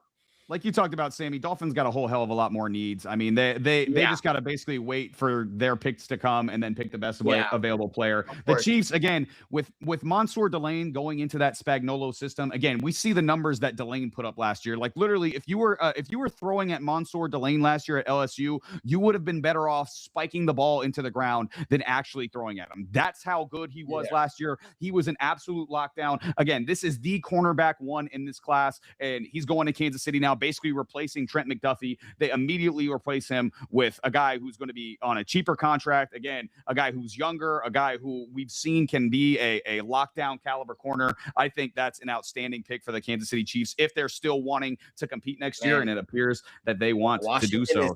Washington, like these teams are not playing around. The pick is already in for Washington, man. Pick's in for Washington. Thank you. I know NFL, this is amazing. Yeah, this is amazing. This is awesome. We're cooking. I was like, man, I'm going to be on here. It was going to be long on here. I thought we were going to be on here for a hot minute, and just like we are every day, like every draft, it feels like it's midnight before we're done, and it's not going that way right now. We're cooking right now, so I'm happy with this. This new time frame's working out here. So with the Commanders up, I think they have a need at linebacker as well, if I'm not mistaken. Styles would be a great pick. I'm shocked if this isn't Sonny Styles. I mean, you got to think. It probably is going to be Sonny Styles. I think that, when you look at the Chiefs trading up, right, they knew what the Saints and what the Commanders were after. There was no way Mansour Delane was making it past the 8th pick to them at 9. It just wasn't going to happen. He was going to go to New Orleans. That was what was going to happen. They had to go get him, and they did. So now you look at Washington, and we had this conversation during the mock draft, Matt, where, Sonny Styles makes the most sense for the Washington Commanders because of how good he is, and learning from Bobby Wagner is going to be the best thing for him. Yeah, I think they haven't technically re-signed Wagner yet. But again, if I'm the Washington Commanders, if I draft Sonny Styles here, the first person I'm calling after Sonny Styles is Bobby Wagner. Like, hey, what do we got to do to get you back here? Because again, now we have a young potential franchise linebacker. Bobby Wagner comes in, mentors him. You basically guarantee yourself a franchise linebacker for the next 5 to 10 years. If with a guy as talented as Sonny Styles being mentored by Bobby Wagner, I think that's a complete fail-safe as far as turning Sonny Styles into a generational linebacker. And Bobby Wagner, he's taken a couple of steps back, but he hasn't taken any drastic steps back from what we. No, he's still really good, especially against the run. He's still 100 tackles a year right there, brother. Yeah, I mean, so if the Commanders are interested in competing, drafting a Sonny Styles, which I think is the pick here, drafting Sonny Styles, bringing back Bobby Wagner, that really boosts your defense. You're getting Jaden Daniels hopefully fully healthy, with hopefully a better receiving core that's healthy as well. I think, the Commanders, they regressed last year, no question about it. But if they stay healthy this year, they could be not back into the NFC Championship game, but a lot more competitive than what was happening last year for sure. Well, the pick is in for them, and you talked about the receiver position. I think they could use another receiver outside of Terry McLaurin here. I think Mekhi Lemon will be a great fit because McLaurin could play the outside. Lemon could play that slot role. I just think this is going to be Sonny Styles here for the Washington Commanders. They're going to go best defensive player available, lock themselves up a really, really just athletically gifted linebacker, great leader. Again, and like we talked about, if they bring in Bobby Wagner as well, man, what a player Sonny Styles could turn into for the Washington Commanders. So, yeah, then you got your franchise player on offense with Jaden Daniels, your franchise player on defense with Sonny Styles, 2 amazing building blocks for the Commanders, and a team that 2 key positions, like you talked about, Joe, and a team that was very freaking old last year. So again, you bring in another captain of the defense here in Sonny Styles to basically man that unit. I think that's a really good fit. I'm looking at the bus here on stage with Roger Goodell right here. That's pretty sick. He still looks like he gets you, you 4 or 5 touchdowns. Yeah, you give him 10 carries. You give him 10 carries on 3rd and 1 or 3rd and goal. He's scoring. He's getting the first down about 8 times and the touchdown about 8 times. That's what he looks like right now. Yeah, absolutely. Let's see who we got. Come on, the suspense is killing me. Yeah, this is gonna be interesting. I'm Sonny Styles, there it is. Here. Yep, Sonny Styles. Yeah, I'm not surprised, man. Outstanding pick. I think he's a great pick. And I cannot lie. Like, this is what I think. Receiver was a need, but you can get one later on. I think this is a deep enough receiver class for the Commanders. If you really need a receiver, I think you can either maybe trade up for one in the late rounds, or you could get one in the second round, assuming they have a second round pick. I don't want to misspeak there, but I think this is perfect for what the Commanders need, man. Do you want to hear something At this crazy right time, now? I'm looking at our mock draft because why not, right? There is only one player that we picked inside our top 8 right now who has not been selected. Well, and he could be at 8th And overall. he could be next. Yeah, the pick the is in Saints- for the pick the is in Saints here need- for the Saints. The Saints And they could use a need wide the- receiver. If you they need believe in receiver. Tyler Shuck, I think Mekhi Lemon's got to be the guy here, right? I mean, that or Ruben Bain, I could see Ruben Bain going here. Could be Bain again. Downs is still there. Like you could use a Caleb Downs in that New Orleans secondary as well. But like and this is what I talked about with the Saints earlier as well. I think again, Devon Vele's a nice third option in their pass attack. He had a solid finish to last year. He's not a number 2 receiver. You need a someone legitimate outside of Chris Olave to throw the football to. If they wanted to go Kenyon Sadiq here, I wouldn't be the most angry at that. I think that would be a reasonable selection. However, I think Mekhi Lemon's the best player available on the board right now in terms of receivers or playmakers. And I think he would fit very well with Olave. Olave could play a little bit more outside. Lemon could play a little bit more inside. He's just a secure target for your young quarterback and Tyler Shuck. I think that should be the pick here for the Saints. But it's interesting, man. There's still some needs for them on this board, and there's still some really good players for their needs on this board. So we'll see where they go. And I know a lot of people like Jordan Tyson better than Lemon as well. So maybe they decide to go Jordan Tyson because I think the Giants will go with him at 10 if he's still there. So who knows? Absolutely. man, I just realized the Giants are well within grounds to possibly select Caleb Downs if the 10th overall pick. Oh, yeah. Which, They could revamp his defense. If they do that, that could, because they already took Arvell Reese. Look, they do still need receiver. So they could go if it's not Mekhi Lemon, they could go Jordan Tyson as well, which I'll be surprised if it like between who are we going with here, right? Best player available or need if you're the Giants. I'm not gonna lie, Caleb Downs is such a good player. I might just go and double down on defense and go with him. Mm-hmm. If I'm the Giants. Now, if you select Jordan Tyson, I'm not mad at it by any means. We're jumping the buck a little bit here, though, aren't we? I mean, the Saints are picking. The Saints are picking. Then you got the Browns. Then we got the Giants. Caleb Downs and Jordan Tyson or Mekhi Lemon could both be gone by pick 10. Yeah. I mean, Downs could go here, and then Tyson could go to Cleveland because Cleveland needs a receiver. So, yeah, they both could be gone. Cleveland, I think if Cleveland doesn't go receiver, now that I'm thinking about it, if Cleveland doesn't go receiver here, I'd be shocked as well. Yeah. So I think 10 is going to be our first reach. I think we're going to see them go for the guard out of Penn State. I think that's still going to hold true. I think that makes the most sense. I think that would be a great pick as well for the Giants because, like we talked about in the draft video, like Jackson Dart doesn't know how to take care of his body. He's going to put himself in situations that are less than ideal for staying healthy. And we've seen their running back, Cam Scadaboo, who also does not put himself. And I mean, it's a running back, so he's going to get hurt. But Cam Scadaboo is another one who's going to put himself in a lot of situations where he's going to try to run through somebody's face and get hurt. We just saw their number 1 receiver in Malik Neighbors tear his ACL last year, and these are all young guys that you want to stay healthy throughout the season. I think they're all more likely to stay healthy if you bring in a pass protecting guard like Ioane. So I think that would be a great pick for them as well. But again, the Giants have a lot of options at 10 if some of these guys get picked before they want.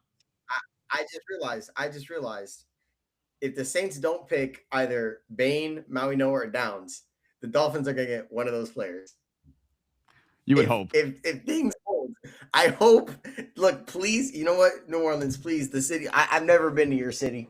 But I'm begging you, please, just go with anybody but Downs. Go with the receiver. You guys need receivers. Your receivers suck. Okay, just go with receiver here. Okay, brother, your receivers suck. Your receivers suck, brother. I wouldn't talk about anybody else's receivers. Hey.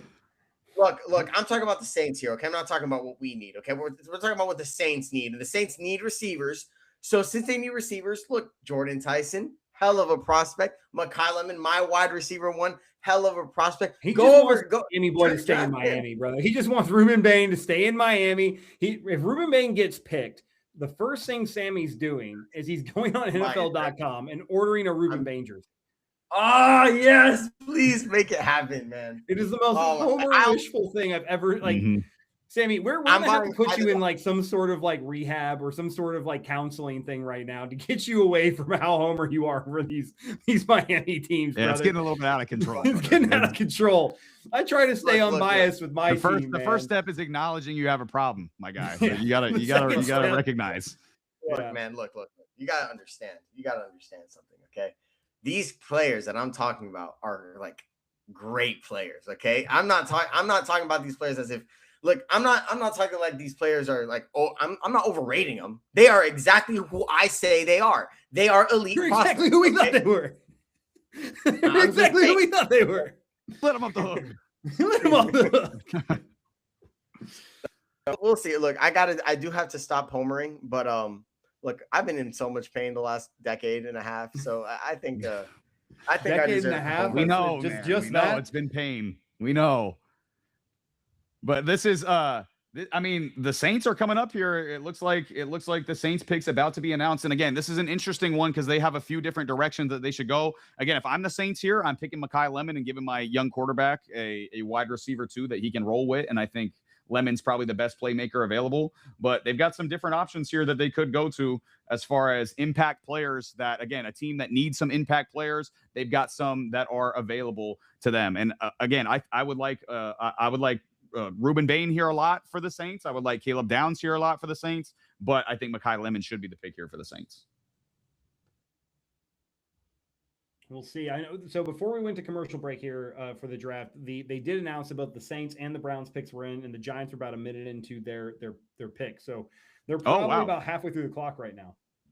Interesting, Yeah, but they so haven't this is- they haven't announced them yet. No. So the Giants look like they're 3.5 minutes left or 3 minutes and 54 seconds left on the clock based on that screen grab right there. Now we're back. You see Mekhi Lemon right there in the green room on your television sets. I think this could be Lemon here. I really do. I think this is it. I think that if this is Lemon, I just want to be clear. That means every single player we thought would go in the top 8 Come on now. went in the top 8. Come on now. Real draft Hey, man. analyst. Hey. We know what we're doing. Like and Just- subscribe. Come on now. Legitimately, Really like that. we didn't get all the teams right, but we knew these players would go top 8. Mm-hmm. That would be getting, incredible. we had a comment about the Lemon at 6 too. So if he goes at 8, that's not that unreasonable. He could have went at 6. Yeah, I think. Wow. Who'd they go with? I didn't see. Is it Mekhi Lemon? Wow. They went with Jordan Tyson, guys. Wow. Man. What Man, a well, Giants shocker. are not happy about that. They were looking at him at 10. Oh man. I think that's Oh, again, my I goodness. like what I've seen from Jordan Tyson highlights wise. That's not who I would have gone with. I would have went with Mekhi Lemon. I think he's just a more safe prospect. I think he's got just as much upside as Tyson. He's just a different type of receiver. But man, Jordan Tyson just feels like another. He just feels similar like a to duplication Olave. there. Yeah, it's Yeah, a similar to duplication. Olave. You got 2 Olaves now. Wouldn't that be redundant? Would you guys think that's Yes. a little redundant? A little mean, bit. it- They like, play it the is. position similarly.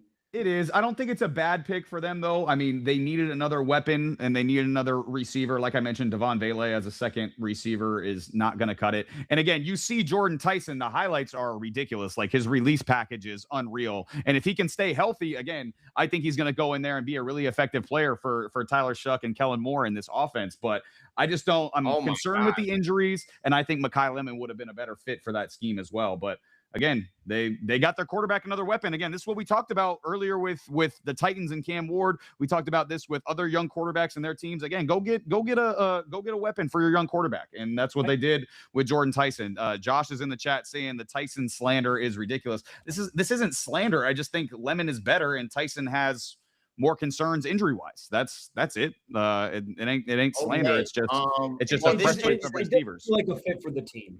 It doesn't feel like a Yeah. fit for the team. Yeah, well, so I gotta assume the Browns go Lemon here, Lemon. right? That's what it feels like. Could be Lemon. Unless That would they be- wanted Tyson. Yeah, Man, Josh makes a good point there. Both Tyson and Olave are versatile enough that they can play any of the positions. So again, you have versatility now in your receiver room. However, again, I think that the same would be with Lemon. I think Lemon can play all those spots as well. I think he would be a better overall fit for the Moore scheme. But Well, again, we're splitting hairs here. I don't think it's a terrible selection. It's just Tyson has a little bit more injury concerns and he's a little bit more redundant. But again, they got their secondary receiver. They got their number 2 option receiver. Maybe he turns into the number 1 option receiver, depending on if he can stay healthy or not. But man, now we got to move on to the Cleveland Browns. Let's see where they're going with this. If they don't go receiver here, who would you'd assume they go offensive lineman, correct? I mean, you got they could go Maui Noah. They could go Maui Noah here. I wouldn't go defense if I were the Browns here, just because I don't think defense is an issue. We saw them do really well last year defensively, and the offense screwed them over. Defense is the last thing they need to worry about, in my opinion. That's a scheme thing that they got to figure out because they have the talent. But let's think about this real quick. If Mekhi Lemon doesn't go to the Browns at 9, how far does he drop? Because he could go to the Giants at 10. He could. We had Jordan Tyson going to the Jets at 16 in our mock. Right, like that's where we had Jordan Tyson going. But again, there was a reporter the other day that I believe his name is Connor Hughes that said that Jordan Tyson was essentially a lock if he was available. So the Saints essentially just threw a monkey wrench in those plans. I don't think the Giants might not be familiar enough with Mekhi Lemon to select him. They probably thought that Jordan Tyson was their guy, so they could go on and select. Maybe this is Ioane. And they already selected Arvell Reese, which means pass rusher and linebacker. They're essentially checking that off their boxes. So yeah, it'd have to be. So look, if the Browns don't select Mekhi Lemon here, I'll be shocked. But again, their guy was Carnell Tate. So we're talking about a situation where Mekhi Lemon could drop significantly here. Like he could, if the Dolphins could take him there as well. Godford, look, if LA sees him there, they are taking him. So if the LA Rams see Mekhi Lemon there, they are going to take him. Okay, him or CC Maui Noah if he's available. But man, boy, there's a lot of interesting scenarios that could happen here. There's a lot of interesting things that could happen. I'm really interested to see where the Browns go here. I wouldn't be shocked if they don't go Lemon here. I mean, they could pick Maui Noah. Obviously, we saw how bad that offensive line struggled last year. They had to completely turn the entire thing over this offseason because everybody was a free agent. So, they had to turn over the entire offensive line. I think getting a stabilizer tackle like Maui Noah, especially for a quarterback that we assume is either probably going to be Shedeur Sanders or Deshaun Watson. Watson with injury issues and Sanders who's had trouble getting sacked a lot. Bringing in an offensive lineman would make a hell of a lot of sense. But I think it should be one of those guys. I wouldn't go defense here. I wouldn't go with a Ruben Bain. I wouldn't go with a Caleb Downs. That means, like you mentioned, Sammy, one of those guys could be available for your Dolphins. So we'll see who the Browns end up going with. Oh my goodness! You got the pick already too, man. Yours is ahead of mine. I got to get my freaking. My tweets, I had my X turned off, but the notification came to me out of nowhere. So Spencer Fano. Wow, man, that's wild. Wow. They went with a different lineman. Interesting that they went with Fano. I don't like that pick at all. Man, I think they're thinking I think they're thinking maybe he's a little bit more versatile than Maui Noah. Maui Noah is basically a tackle. Fano can play either tackle spot. You could slide him inside to guard if you need to. I just don't think he's got the talent of Maui Noah. I think Maui Noah is just a more talented, a more dominant potential player than Fano is. So yeah, are both of my guys about to get out of the top 10? I think they are. I don't think the Giants are going with either one of them. Top 10. Yeah, because the Giants don't need tackle, do they? Nope. And they already addressed the edge position. So, I mean, don't get me wrong. Ruben Bain could go in there and be. I'd have to. So we can assume pretty safely that this is Caleb Downs. You think I mean, Caleb Downs. I would pick Caleb Downs here if I was the Giants. 10 spots is too far for Caleb Downs to fall. He's just like a guaranteed incredible safety from day one. I would go Downs here. Best available right now shows Ioane at 11. Mm-hmm. So yeah, I feel like that's the pick. Ioane is a really good pick if they choose to go with him. They need interior. We talked about it already. How they need to protect Jackson Dart. I just think if you end up leaving the draft from 5 and 10, if you're the Giants, you leave with Arbel Reese, you leave with Caleb Downs. You're ecstatic with that. Like you've got you've completely transformed your defense with 2 picks in the top 10. I think that would be tremendous for the Giants. But again, I think there's a number of different directions they could go, and Goodell's up there announcing the pick already. Holy smokes! I think the Browns. They went with Maui Noah. Yes. Wow. What the heck? Okay, well, I mean, I don't mind that either. They're solidifying the right tackle spot because they got Andrew Thomas at left tackle, so they're solidifying right tackle. All right, so they are locked in on protecting Jackson Dart, which is again, I thought great they would job, do it. Great pick in my opinion. I agree, great pick by them. I thought they would do it more with interior because I think that was more of a need as far as the tackle position goes. Because I believe Jermaine Illuminor was their right tackle last year. He did a pretty solid job. But again, Maui Noah is not a bad pick. You now have your franchise left tackle. Now you got your franchise right tackle with Maui Noah. You got a potential franchise quarterback with Dart, franchise running back with Scadaboo, franchise wide receiver 1 with what with the Malik heck? Neighbor. So I don't mind where they're going. Traded into our pick. They traded up one spot. The Cowboys just went up one spot. What are we doing? I think that tells you that the Dolphins thought they had Maui Noah. Mm-hmm. Oh my goodness! They're trading up one spot. I would think, man. I would think they're going Caleb. You think it's Ruben Bain? I would think it's Caleb Downs, man. I think it could be Caleb. I would not be surprised they get Ruben Bain here. I don't think they need safety that much. I think they needed more corner. They don't have the linebackers here unless they're taking CJ Allen here. If they trade up for CJ Allen, that would be crazy, bro. That'd be dumb. Trade up one spot for CJ Allen. That would be unless they had a fear that someone else was was calling the Dolphins to trade up and take their guy. That's the only reason it makes sense. You would only do that if you were afraid someone else was calling the Dolphins to take that pick and jump you to get the guy you want. That's the only reason you make that. That's the only reason you make that call. Yo, Matt, they're not about to select CJ Allen here, are they? I don't know. What did we get the details of this trade? Because I'm looking at the ticker right now. It says Dallas at 11 and 12. So did they trade 20th to get up to 11? They may have. No, they fixed it. No, they fixed it. Yeah, it's 11. Oh my 11 gosh. now. Oh my gosh. I see the ticker. I saw the ticker too, and I got scared. So yeah, they trade up one spot. You guys are giving me a heart attack over there in Coral Gables, man. You guys are. I don't know what y'all are doing over there, but I do not appreciate it whatsoever.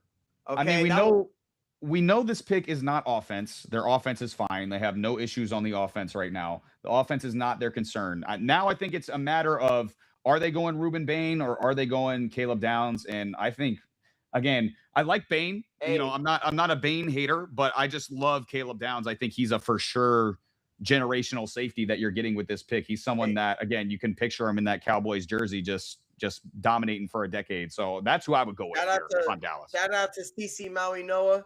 You were in New York. My dad is a New York Giants fan. Shout out to him. Shout out to my dad as well. Better buy your dad a jersey, boy. Yep.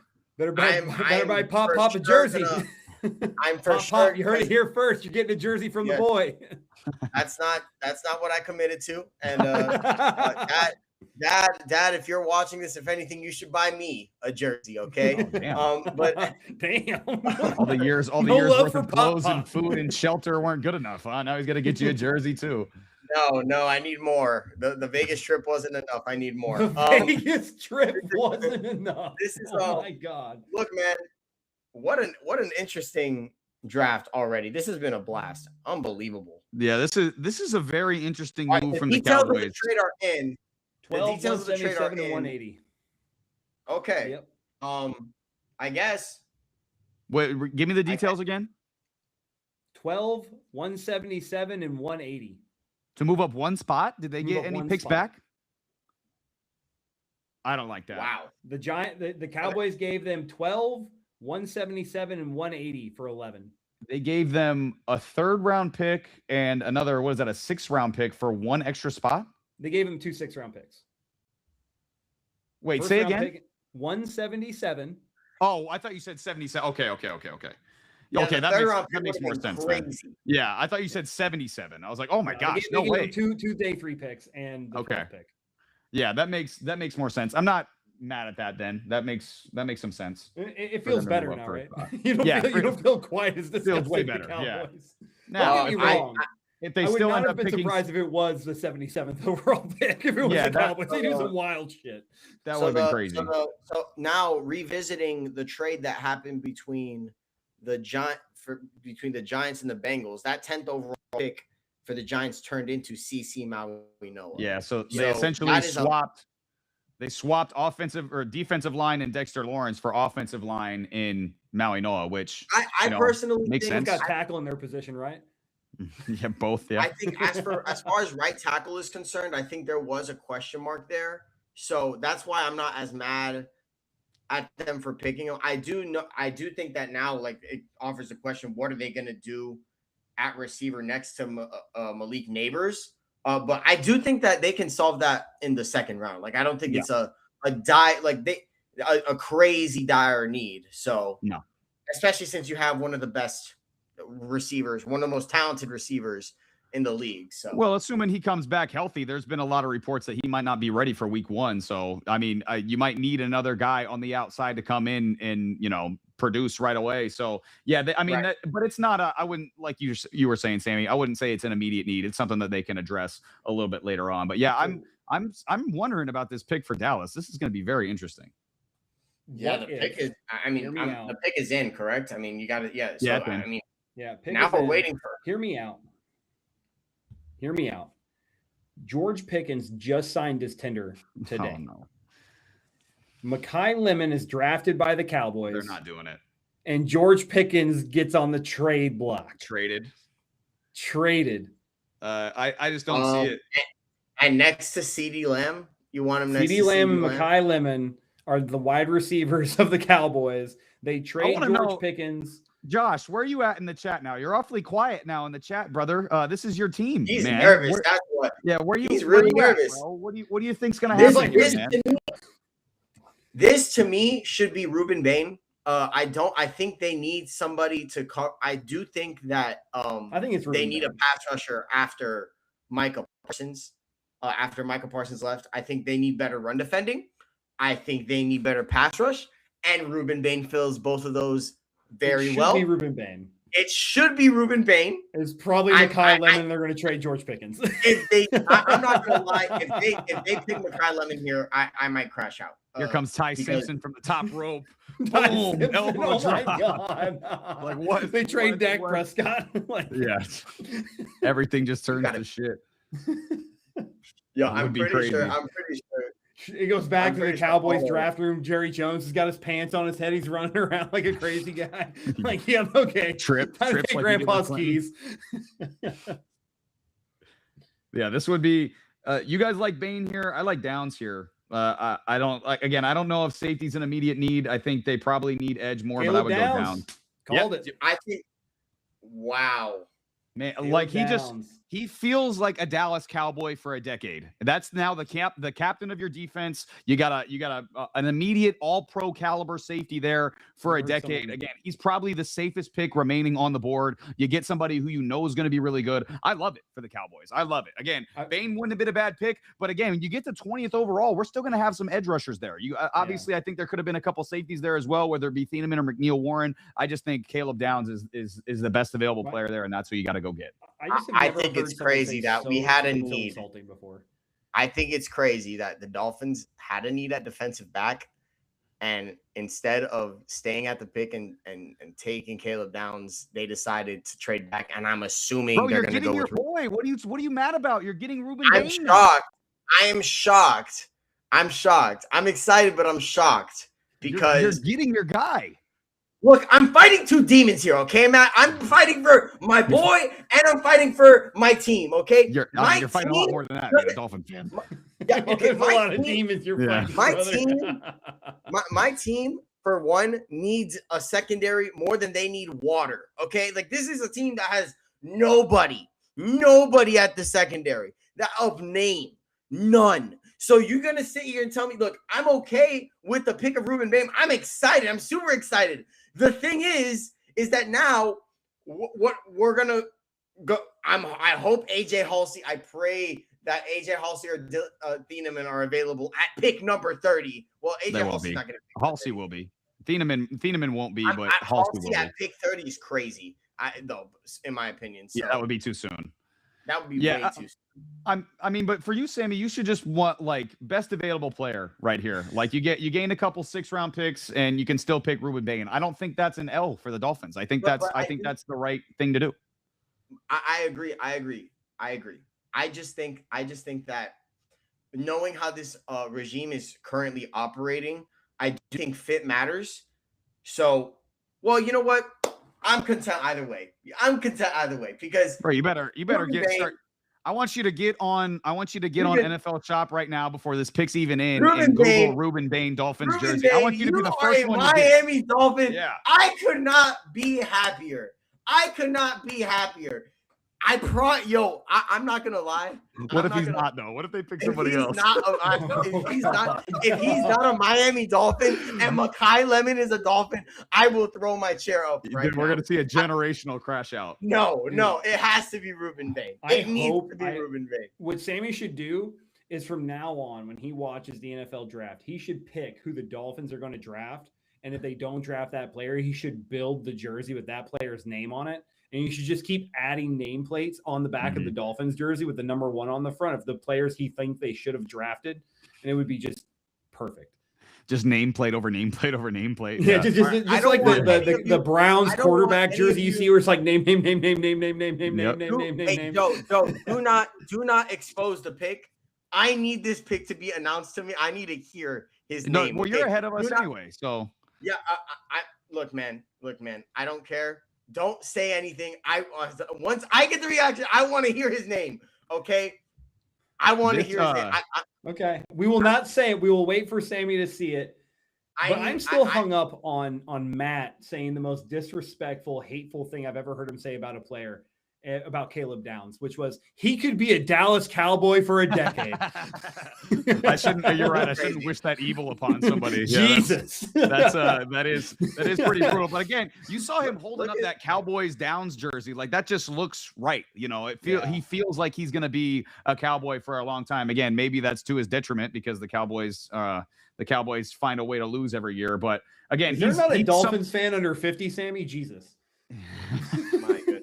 Every other team's got like younger people jumping up and down. It's Florida, brother. It is Florida. Okay, first of all, they're in Pittsburgh. Okay, they're in Pittsburgh. So that's number 1. Pittsburgh number 2, April. you're asking. Look, it might be a Thursday night. I promise you, it is the summertime. The young people are busy. Okay, they are all busy. People are busy. They're doing something way more fun than watching the Miami Dolphins. If you're a young person watching this, you should be doing something else. You should be busy. Okay, here we go, Dolphins. All right, man. Do not look. I need a second. I need to stand up. This needs to be Ruben Bain. If it is, he hasn't seen it yet. If this is not Ruben Bain, I'm going to I'm logging off. I kid you not. I am logging off. Okay. This needs to be Ruben Bain. Everybody shut up. The pick is he's walking in. Oh my gosh, bro. He's walking in. Oh my gosh, you can't make this up. Oh God. Oh my gosh.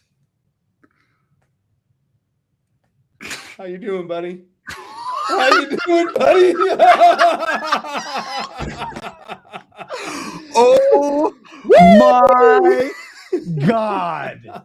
Caden Proctor, come on down. You are the next contestant on the Miami Dolphins shit show. Holy smokes. Look how upset he is. I'm going to fucking Miami. Unbelievable, bro. Oh, listen, man. we heard before the draft teams were high on Proctor. And again, the Dolphins need offensive line. Like it's not like their offensive line is solidified.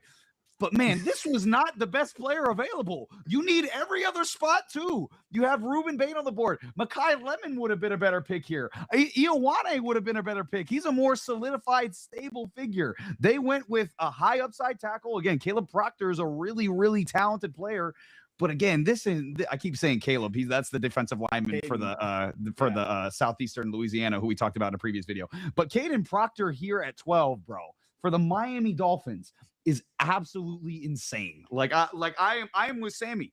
Like, I'm not with Sammy very often. I'm with you, bro. Like, this is brutal. I saw it, and then Matt saw it, and then there was like a 45-second delay before Sammy saw it. Yeah, there was so much delay there, bro. There is so much delay. I need everybody to shut up right now. I need all of you to shut up. Moment of silence for our boy. I can't do this anymore. You got one more pick tonight, brother. What are you freaking out of? You got one more pick. Shut up, Joe. Shut up. This is you guys had one job. One job. You had one job. He was right there. And you mean to tell me that you decide to be big brain? Oh, we're smarter than everybody else. And you decide to go with freaking Caleb Proctor, bro. He probably would have been available at 30. And look, Caleb Proctor, bro, you are probably a great kid. I want to make this very clear. He's probably a good kid, man. He probably is. But damn it, we don't just need high character guys. We need talent. And oh my goodness, I cannot believe this just happened to us. That was the pick of the draft. Oh my gosh. That was unreal. He is oh my gosh. Bro. Of course it was the Dolphins. Yo, oh my gosh. I cannot. Yo, no, bro, no. No, bro, no. Sammy's officially. Oh, he took the sign down.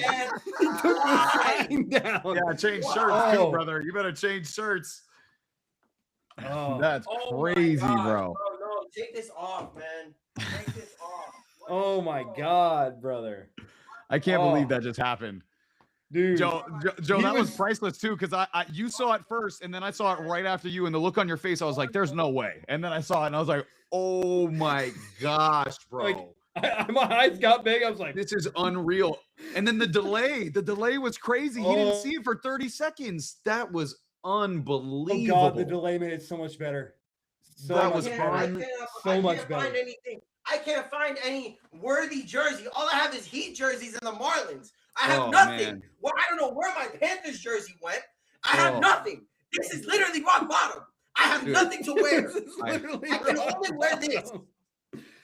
Dude, I don't feel bad for Sammy ever, bro. Like, normally I take gratification in your demise. I actually feel bad for you right now, bro. This is like I legitimately do. Bro. Like, that was Ruben Bain. Like that was Ruben Bain to man. Just threw the chair onto his bed. Oh my gosh. Oh God. Oh my gosh. That had to be Ruben Bain. There was no world where that was not Ruben Bain. Oh my gosh. I'm not gonna lie to you, brother. This feels almost as bad as when we took Cole Strange. Joe, Matt.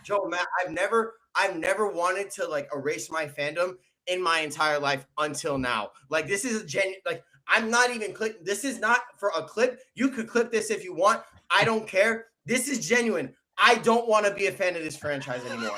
I am tired of this, bro. I am sick and tired of this.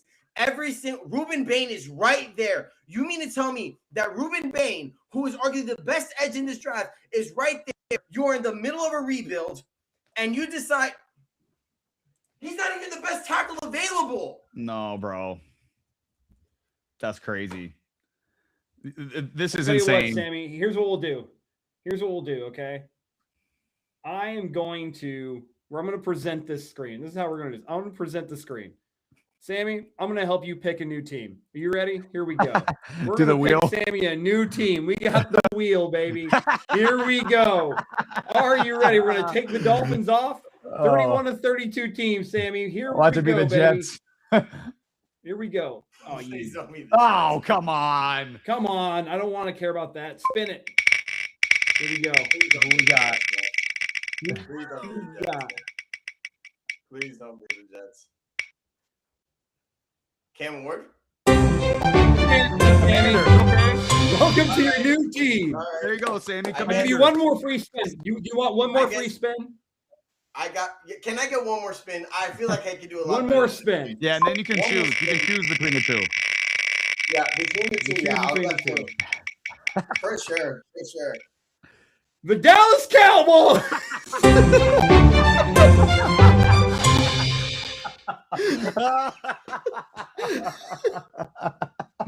Well, Pick your new team, buddy. Commanders, come on down. Oh my! Dude, should we give him one more? Break.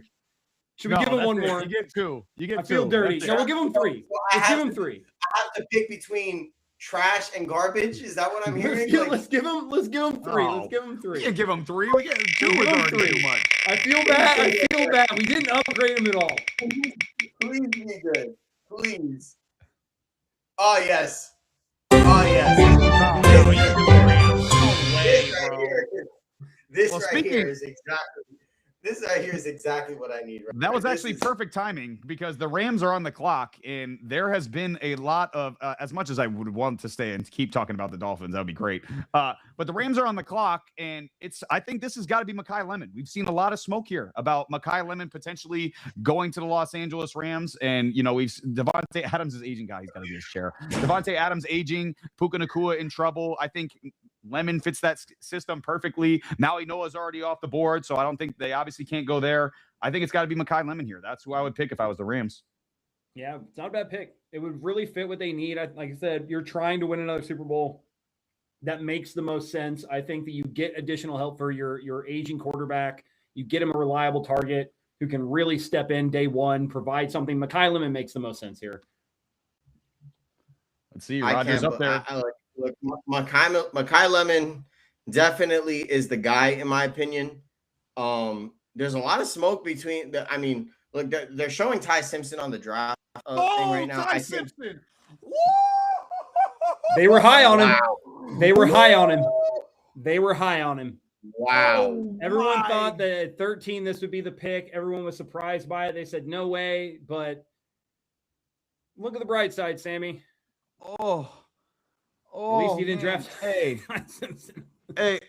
Again, if there was a place that Ty Simpson was going to go, that he's going to be successful, it's This the is Los it. Angeles Rams. This is it. If Ty Simpson turns into a franchise quarterback, it's because he just got drafted to the Los Angeles Rams. I don't hate it for the Rams because, again, you're basically securing yourself a franchise quarterback. Once Matthew Stafford leaves, you have your successor. You can sit Ty Simpson behind him for a year. We see how well that works out for teams who do sit their franchise quarterback for a year. But man, if you're trying to win the Super Bowl next year and you're the Rams, you got the 13th overall pick in the draft. There's players that available right now. You could have went and got Reuben Bain, another edge rusher, even though you don't really need edge. You could have thrown him into the rotation. Mekhi Lemon. Mekhi Lemon, Kenyon- obviously, we just talked about. There, man, Kenyon said if you're he Ty wanted- Simpson's screaming right now, he's got to be ecstatic. Oh, This yeah. is the perfect fit for Ty Simpson. Oh, My yeah. goodness. But I But get man, it, right? You have an aging quarterback. You get by drafting Ty Simpson in the first round, you now get the 5th-year option. You get the 5th-year option on him. So even if you sit him for a year and Matthew Stafford is done after this year, or you sit him for 2 years and Matthew Stafford is done after 2 years, you still have 3 years of Ty Simpson on a rookie contract. Yeah, I think that this is very much a bridge situation for Stafford for where he is. Not that Stafford is a bridge QB; he's an elite bridge QB, if anything. Yeah, But if anything. One of the best He's a- ever. Yeah. Yeah, he is clearly at the tail end of his career, and let me tell you, Sean McVay is looking for a successor, and I think that Sean McVay has a successor. They were high on him all draft cycle long. Mekhi Lemon would have very much felt like okay, we're doubling down. We want to win now. We want to keep trying to win right now. But Ty Simpson very much feels like, okay, we have the roster to win now. Let's think about the future. And look, man, I don't hate the pick. I don't because the Rams are going to be a good team. The Rams are going to be a good team. And look, I like the QB class from next year. I do. But the reality is that there a lot could happen between now and next year. So Yeah. Well, Simpson, and you, Well, we're quick, not to cut you off, Sammy, but what you got to think, this is going to be the highest pick the Rams have in a long time. Like they're not going to be able to get a quarterback this good in next year's draft because they're not going to have the pick to get them, because they're going to be, we assume they're going to be 28, 29, 30, 31, 32, somewhere in that range, another NFC championship, potential Super Bowl appearance. So this was the time if they wanted a quarterback to go get one. And again, this is a quarterback who needs to sit, in my opinion. This is not a day one starter. No. So again, you get somebody who's going to fit that system, who's going to be able to sit behind a great quarterback, who's going to be able to learn a great offensive system. I don't hate it. Again, if this was a different team, if the Jets would have traded up and picked him at 13, I would have hated it. But I think this is a really good pick for the Los Angeles Rams because they're going to be able to develop him. And it was shocking. Yeah, I like the pick personally. I like it. Man, I'm trying to recover. This has been a crazy last two picks in this draft, man. Going from Caden Proctor to two Alabama guys back to back. Caden Proctor to Ty Simpson. And now we got the Ravens up here. And listen, this is who I was going to pick for the Ravens in the mock draft before Joe took them at 10. This is Vega Ioane to me. Like, you got to pick somebody to protect Lamar Jackson. Interior offensive lines in need. You lost Tyler Linderbaum, and the interior wasn't strong last year. I think this has got to be Ioane. He's probably the safest pick available on the board right now. You could go Ruben Bain if you wanted to. Ruben Bain's still on the board on 14 is crazy. So you could go Ruben Bain. They need another edge rusher outside of Trey Hendrickson now. But I think Vega Ioane has got to be the pick here for the Ravens. I think that's their best bet. I want to bring something up real quick that we haven't talked about. And it was the fact we talked about the players getting the most disrespect, right? And both of them are dropping. Yeah. Ruben Bain and Makai Lemon are dropping down the boards, and they have been nothing but slandered for arm length or how they run, how they communicate, their demeanors, all this stuff. I mean, Ruben Bain had if you thought that media narratives didn't matter, they 1000% do. And this is proof of that, because Ruben Bain would have been a top 5 other pick any other draft. Makai Lemon is an amazing wide receiver talent. He probably would have been top 15 hands down. I straight up think this is probably guard. I'll think it could be Lemon or Bain here. They need receiver. They need edge. Ioane? Is it Ioane? I think it's going to be. He's announcing it right now. Yeah, let me update my freaking thing because it's so laggy. They get Ioane, Penn State. Yep, that's who they went with. Predictable. I mean, it's a Ravens pick. You need interior offensive line. Probably the best pure pass protector in the draft, as Ioane is. Again, you go get him. You just plug him into either left guard or right guard, and you have a decade-long starter there that you don't even have to worry about. And to protect someone like Lamar Jackson, who has been hurt hurt pretty consistently over his career. So, yeah, I think easy pick here for the Ravens. Yeah, this one has been mocked for a bunch of different mock drafts. It's who I thought they were going to go with if he was there. He ends up there. Makes a whole lot of sense. I honestly think that he reminds me of a Baltimore Raven. Like, 100%, just looks like I feel that when I see him on the Baltimore Raven offensive line and I see his name on the back of that Baltimore Ravens jersey, it will feel like he had been a Baltimore Raven the entire time. Like, he's a Baltimore Raven style player, right? Hard-nosed, tons of power, very physical, lots of durability, lots of just impact, regardless of where he lines up. That is what Baltimore is in a nutshell, has always been. That team, it's one thing. It's physicality, it's toughness, it's grit, right? And honestly, recently, that team hasn't felt that way, which is why John Harbaugh's not there anymore. It's why they've had a change in who's guiding the ship there. And this feels like a pick to get back to that sort of mentality, right? Of just bruiser, mean style of play. Yeah, I like it for sure. This presents a very interesting scenario here for the Buccaneers, because I had them mocked to take Kenyon Sadiq. And look, man, they could still do it. But now that Ruben Bain's available, in my opinion, for all intents and purposes, he has dropped way too far. I don't know if they've spoken to Ruben Bain, but he is way too talented to even be in this spot right now. And the Buccaneers do need some edge rush help. So, look, I wouldn't be mad at the Kenyon Sadiq pick, but I do think Ruben Bain's a better player. So, you got to think it's one of those two players here. You got to think they've struggled with edge for a while. They haven't had a true pass rusher in a few years. They tried with I know at the end of the first round a couple years ago they tried with Tryon Troyanka. That didn't really work. They brought in, I believe it was Hassan Reddick they brought in last year. That didn't really work for them as well. So they've struggled with pass rush. I could easily see that being the pick. They need a true linebacker too. That now that Levante David is gone as well, so I could see them going with a CJ Allen, or I'm really high on Anthony Hill Jr. I think this is probably too soon for him, or a Jacob Rodriguez. But they could go with a linebacker here, and they also could go with tight end, like you mentioned with Sadiq. They haven't had a true pass catching tight end in a long time. So yeah, there's a few different directions they could go, but I would go with Bain, like you mentioned, Sammy. I to get a true edge rusher to go in there and disrupt opposing teams' quarterbacks. I think that's the pick here. How funny would it be if they double up on wide receiver in 2 drafts? Just spam wide. They lost Mike Evans. They still got Godwin. They still got Ibuka, Jalen McMillan. They do. They still have guys that they like. They already spent on wide receiver last year. They already picked a wide receiver last year. So, in my opinion, look, I don't think they should go Kenyon Sadiq here. I think they would have if he was available and Ruben Bain wasn't. But look, man, they haven't had a good pass rush in a long time. And yeah, Ruben Bain's right there. He's right there. You got to just take him here. Yeah, I think every pick he's going to be. We're going to talk about Ruben Bain at this point until he's going to be there. If he's there later than 20, if he's there later than 20, like what are we doing? Like this is crazy. What's going on here is just blatant disrespect. Is what's going on here. That's not even me being a homer. This is like legitimately me being like because this is ridiculous. Like with how good he was later on in the year.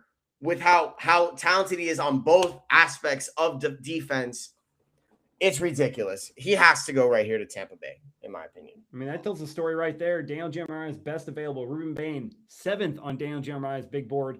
Mekhi Lemon was 12, and Kenyon Sadiq is 14. All three of them waiting past their big board ranking according to Daniel Jeremiah. With Ruben Bain, 8 picks past. He will be an absolute steal at the value of what you get him for the position which you pick him. Because remember, as each of these picks go further back, the amount of money guaranteed to those players continuously starts to drop.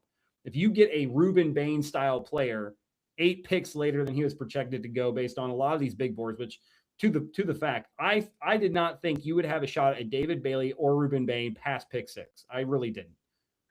Well, sheesh, if Bucks don't pick Bain, what if the Jets just double up on pass rusher? Say, let's get Ruben Bain and let's get David Bailey. Let's just completely revamp our pass rusher. Why not? I guess. You want to know something? I wouldn't be mad at that. No, I really wouldn't be mad at that. I think if I were them, I would rather go Lemon just because we already got our pass rusher and we need another playmaker on offense. And I think, again, Lemon's skill set and Garrett Wilson's skill set would mesh very well together. You could play Lemon in the slot, Garrett Wilson a little bit more outside. But again, you go get your pass rush for the next 5 years within the first round of the 2026 draft. I don't think that's a bad strategy at all for the Jets. But especially when you look at the quarterbacks at the top of that division, right? Like you want to get after Josh Allen, you want to get after Drake May, right? You want to put the pressure on those guys. You want to make Malik Willis. Yeah. Well, yeah. You got the top of the top. Can't go without mentioning Malik Willis. You got to get around the Caden Proctor edge. The Caden Proctor, right? Caden Proctor, that's a solid tackle right there. It's going to be hard to get around. You got to get 2 good guys. I mean, who's going to be Caden Proctor besides Ruben Bain? Who knows? It's got to be Ruben Bain. Like guaranteed great tackle. Guaranteed. Sorry, Sammy. You guys you want to know something? I'm gonna get water. I'm gonna go get water real quick. The Bucks are picking right now. They're picked. They're taking Ruben Bain. Ruben Bain. Yep. Ruben Bain is the pick. So the Jets on the clock. They're gonna take Mekhi Lemon. I assume. I'll be right back. I'm gonna go get water and I'm gonna go hug my mother because he's gonna go get water. A shot of water. But yeah, I mean, this was for the Bucks. This is the right pick here. They needed edge. They needed edge very, very badly. Like you mentioned, Joe, the fact that Bain was still here at 15, like Sign me up if I'm the Tampa Bay Buccaneers. So, sprint the pick in, get Ruben Bain, and worry about the rest later. I think this is a great pick for the Bucs. And from a value of where they got him, this is the best pick of the draft so far. Absolutely.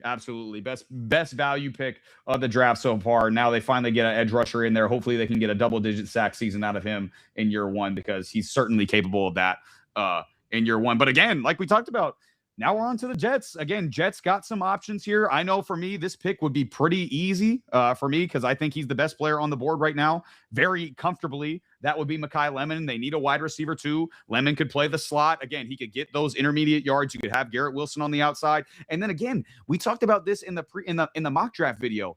If you have Garrett Wilson, if you have Breece Hall, if you have Mekhi Lemon, you've got your tackles with Olu Fashanu, you got Armand Membo, you got a solid interior offensive line as well. Again, it really comes down to the play calling, because Geno Smith and that offense really is set up to have some form of success as far as that goes. So as far as your offensive personnel goes. So to me, I think this should be Mekhi Lemon here if I'm the New York Jets. Absolutely. I think that it rounds out the offense. You know, you're going to go in there. You've already got your pass rusher like we talked about. Now, granted, if Ruben Bain hadn't got picked here, I think they would have went Ruben Bain. I think it's just the value there is too great. You double down on it. That way, you know, what better way to make sure you get the edge of the future than drafting the two best? You know what I mean? Like, it's a good way to solidify it. So I think that, to your point, though, pairing Mekhi Lemon with Garrett Wilson, the question is, are they too similar? I think it's the same question we have with the Tyson pick for the Saints, right? Is it too similar to what you already have, right? Does Mekhi Lemon do something that you're not already getting from Garrett Wilson? Can they both be on the field at the same time? That's a realistic question, right? A lot of people look at Mekhi Lemon and they see a shifty route runner. Can he play the outside again in the NFL? Does he have the physicality to do so? Does he have the release package to do so, to be that shifty? Because Garrett Wilson, to me, is primarily, you know, is better out of the slot. I think they're similar, right? They're very similar players. And how often can you use them on the field together? I thought that if Mekhi Lemon had gone earlier, I think we actually mocked Jordan Tyson here to the Jets. We thought Jordan Tyson would be the good fit because he offered something different than what Mekhi Lemon offered, what Garrett Wilson offered in that offense. And that was sort of the fit that we had seen there, which is also the fit we kind of saw with where we saw Mekhi Lemon with the Browns, or where we thought he would be with the Saints. So I don't know. I wouldn't be upset with the Mekhi Lemon pick, but I would really want to know how they feel, how he plugs into that scheme and where he's going to fit. I think you're not giving Garrett Wilson as much credit as he deserves on the outside. I think Garrett Wilson is a legit X. He can play X. Obviously, like Josh commented in the chat earlier, I think they're both available. They're both versatile enough where, again, Lemon's a little bit smaller, but I think he can play the outside just because he's physical. He's tough enough to play the outside, and he's good enough route runner as well. So I think he could play the outside, but he's better suited for the inside. I think Garrett Wilson is a legit X receiver if you wanted to put him there. Like, he's that talented of a route runner. He's a little bit taller, obviously, than Lemon. I think he's 6'1", somewhere in that range.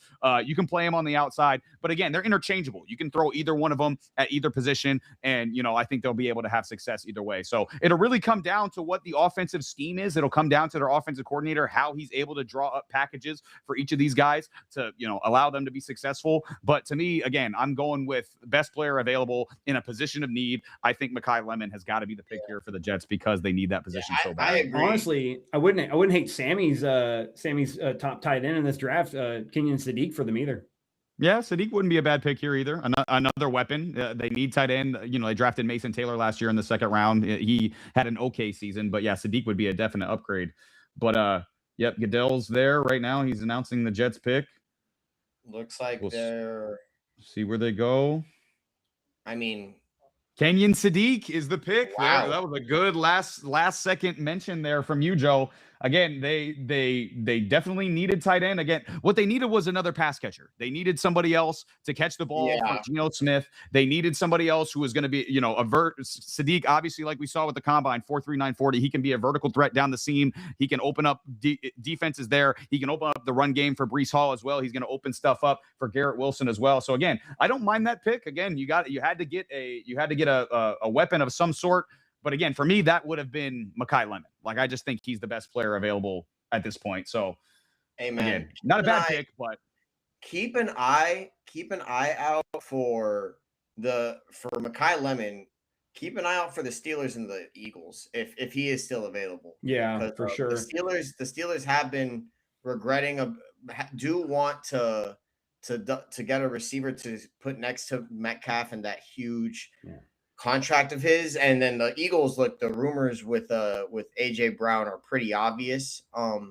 So if they want to get a different receiver to pair next to Devontae Smith, I think Mekhi Lemon's right there. So, but for now, we have the Lions.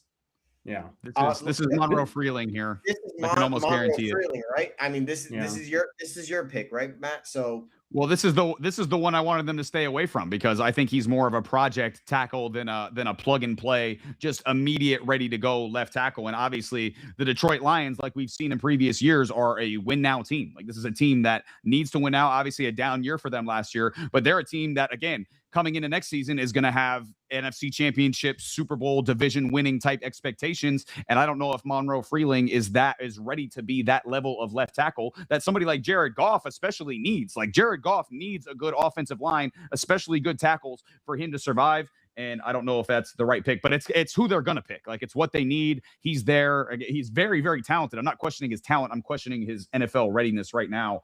And, I just don't think he is. But again, it's what they need. What do you think about them maybe reaching here? And well, not necessarily reaching here, and maybe going with some defensive linemen, maybe a Caden McDonald, maybe a Peter Woods here, because their interior is a little compromised as well. So him and they also do. I mean, linebacker play has been. They did get an All-Pro season. From I'm blanking on his name, and I shouldn't be. But they did get wow, I'm blanking on the guy's name. Lee McNeil, is that who you're talking about? No, I'm talking about the linebacker that was an All-Pro this year. Oh, I thought you were talking D tackle. Jack Campbell. Jack Campbell, yeah. So they could pair CJ Allen next to Jack Campbell if they don't feel like Malcolm Rodriguez is good enough for them. So they have options here outside of Monroe Freeling that could very well be the guy here. So, but maybe they also go best player available here, or maybe they go best player available as well. Like, well, maybe.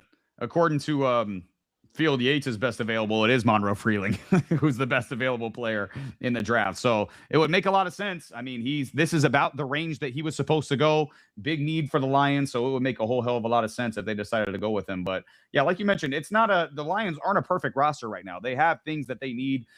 This obviously isn't a fit for Lemon because they have plenty of weapons. But they could easily go with another edge rusher outside of Aiden Hutchinson as well, maybe a Akeem Mesidor, somebody like that. Another one of your boys, Sammy. But I just feel like this has got to be Freeling here. Like this has got to they got to address that tackle position. Yeah, I agree. I agree here, but man, I wouldn't put it past the Lions to maybe feel like Monroe Freeling is not ready yet to be the tackle. That maybe they wait on tackle. Maybe they do, but I gotta say the tackle to me does get a pretty thin past Caleb Lomu. So after Caleb Lomu, it doesn't really get that much better to me. So they could go with your boy in a later round, Markel Bell, the mountain of a man. Throw him out there. They could go with him. They could go with him for sure. I think you still have J.C. Davis later in the rounds, who I think is a monster at left tackle. Yeah. You like J.C. Davis, yeah. Yeah, I like J.C. Davis a lot. There's a couple of sneaky tackles later in this draft that they could definitely target that I would feel more comfortable with them reaching for. Man. Seeing Mekhi Leonard still sitting there. I just don't see them. I just don't see them. I don't see them passing on an opportunity to get who they think has the most upside here, and that would be Monroe Freeling. I don't see them passing it. So, I mean, you're not wrong, but at the same time, I think you have to remember who Dan Campbell is, right? That's true. What Dan Campbell and what the mentality of this team is, right? And I don't know if looking at draft picks and talent the same way as we do is what the Detroit Lions do. Yeah, they value a certain style of player. Yeah, in previous drafts, what we've called reached for certain guys. Like I know when they picked Jahmyr Gibbs, I was like, because they had 2 first-round picks in that draft, I was like, oh, you should have picked Gibbs with that other pick, not the one that they got him. So I think they picked him like 11th overall, but obviously that one has worked out. Same thing. I think they picked Jack Campbell. Was it? No, it wasn't Campbell in the first round. I don't remember which one was in the first round, but same thing. Like a couple of those picks we thought were reaches ended up being really good picks for him. So yeah, they've been known to, if they like a guy, they're going to pick him, wherever he's at. But Goodell's up there right now. Looks like they might have another guest speaker of some sort before they announce the pick. Oh, cool. Imagine getting to do that, bro. Just get up there and announce the 17th overall pick in the draft. That'd be so sick. Yeah, but remember, Make-A-Wish kids are. It's a reason why you get to make a wish. You know what I mean? True. It's unfortunate, but at least you can do something cool. But that is true. Yeah, there's already a pretty sick trademark. They're going with Tampa Bane. That's pretty sick, man. Tampa Bane. That's got a nice ring to it. Makes me think the NFL's rigged, man. Just that makes too much sense. Yeah, right. Good Lord. Pick is in. Blake Miller, the left tackle from Clemson. Wow. Okay. I told you. This is what the Lions do. I like that pick better. He's more NFL ready. I do too. More NFL ready. He embodies what you see from Detroit Lions football. Mm-hmm. He's a Detroit Lions guy, right? Like that's the thing about the Detroit Lions. And like I said, I'll keep saying it because it's true. They value what they value and who they look like. Wrestling background. Are you kidding me? Dan Campbell probably didn't watch a single bit of tape. He was like, "You tell me this guy was a wrestler? The guy knows all about biting kneecaps." Yeah, for real. Yeah, I like this pick I like this pick as well. Look, Monroe Freeling just seems like a guy who's gonna be more of a project than most. I like him better maybe with a team that's kind of like starting to build a bit. So maybe I like him for the Eagles. Sit behind Lane Johnson for a year. I was thinking that exact same thing. I think the Eagles would be perfect, a successor there. Hell, you could even go Steelers. You could say Steelers. You could do that. Well, guys, hey, man, don't worry. Dylan Thieneman's been picked by the Minnesota Vikings. I don't even see the card. Yeah. Dylan Thienemann is picked by the Minnesota Vikings. That's definitely that is literally a glove. It fits like definitely a glove. Gonna be This is like Ioane to the Ravens. Like this is almost guaranteed. But real quick on the Miller pick as well. I like that pick a lot for the Lions just because he's got more. You see the college starts. They brought it up on the video. He's got 54 college starts, and I think Monroe Freeling only started last season for the Georgia Bulldogs. So again, but Miller is more of a finished product. He's going to be someone who's more ready for that NFL level right now, as it looks like. Yeah. What if the Vikings just troll and go with like a defensive line? They went with McNeil Warren. That would be wild. It would be crazy if they went with McNeil Warren. Oh my gosh, they didn't go with either safety. Caleb Banks. What? Wow. Caleb Banks. I hate it so much, bro. Oh my God. I hate it. I hate it. This is the type of guy I said they should not go with. You need to replace your 15-year safety. You got two of the best two first-round safety prospects on the board. Again, Thienemann, like you mentioned, he fits like a glove. Again, the athleticism, the football IQ, he can make plays in the run game. And now you go with Caleb Banks, who, again, extremely talented, freak of nature. But a lot is going on right now. A lot is going on right now. The Eagles just traded up to 20. That just right now. Adam Schefter just tweeted it. Do not Caleb tell me Banks the Eagles is are crazy. Going to go up and get Dylan Thienemann. They go back. They lose the white safety. They bring in the white safety. Same thing. Do not tell me the Eagles are going to get Dylan Thienemann. Though they do kind of need safety. They do kind of need safety. Dylan Thienemann is the best safety on the board right now. They're going to go with Dylan Thienemann. And by the way, the Panthers. God, what does their wide receiver room look like? It looks like we thought that their other GM was the worst thing ever. This may be worse. Dang. Caleb Banks is that's crazy, bro. Man.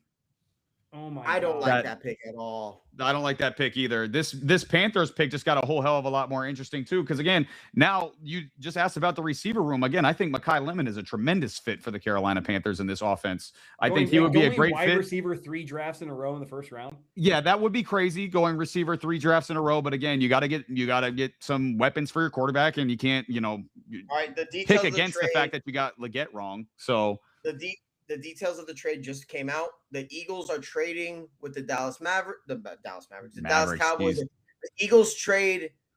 The Eagles are trading the 23rd, the 114th, and the 137th. So the that's Cowboys get their They picks traded with back the from- Cowboys.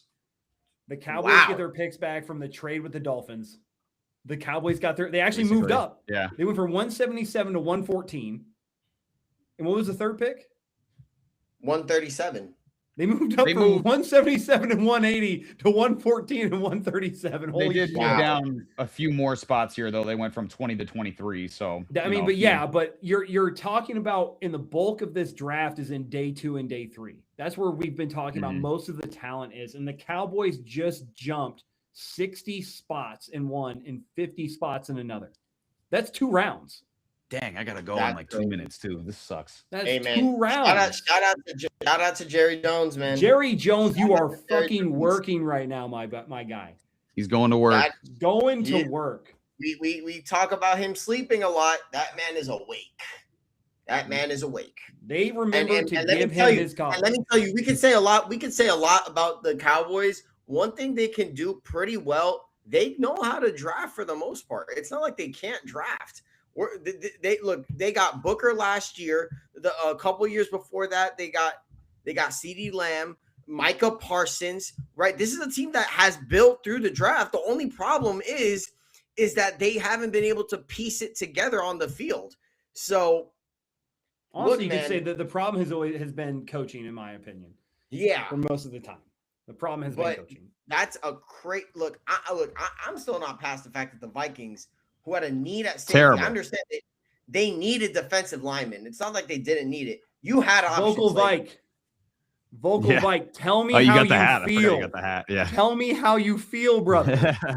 I need to know how you feel. He About probably the- feels how Sammy felt. So I feel like going into. I know he's live right now. I feel like going onto his live as us. I feel like how are we feeling about that pick? Yeah, right. Yeah, I don't know about all that, but Oh, I don't like that man. one bit. I want to look, see this. I want to see this Panthers pick though. This is an interesting one. This is gonna be my yeah, last one. before I gotta leave, genuinely too, don't so know. I genuinely don't know who they're gonna go with here. Man, It's gonna got to be very interesting. Mekhi Lemon is good.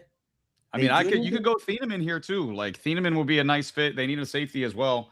I think those are probably the 2 best players available. I know. I believe Ike Ekwonu as well is going to miss some of the season, so they could go with a left tackle as well.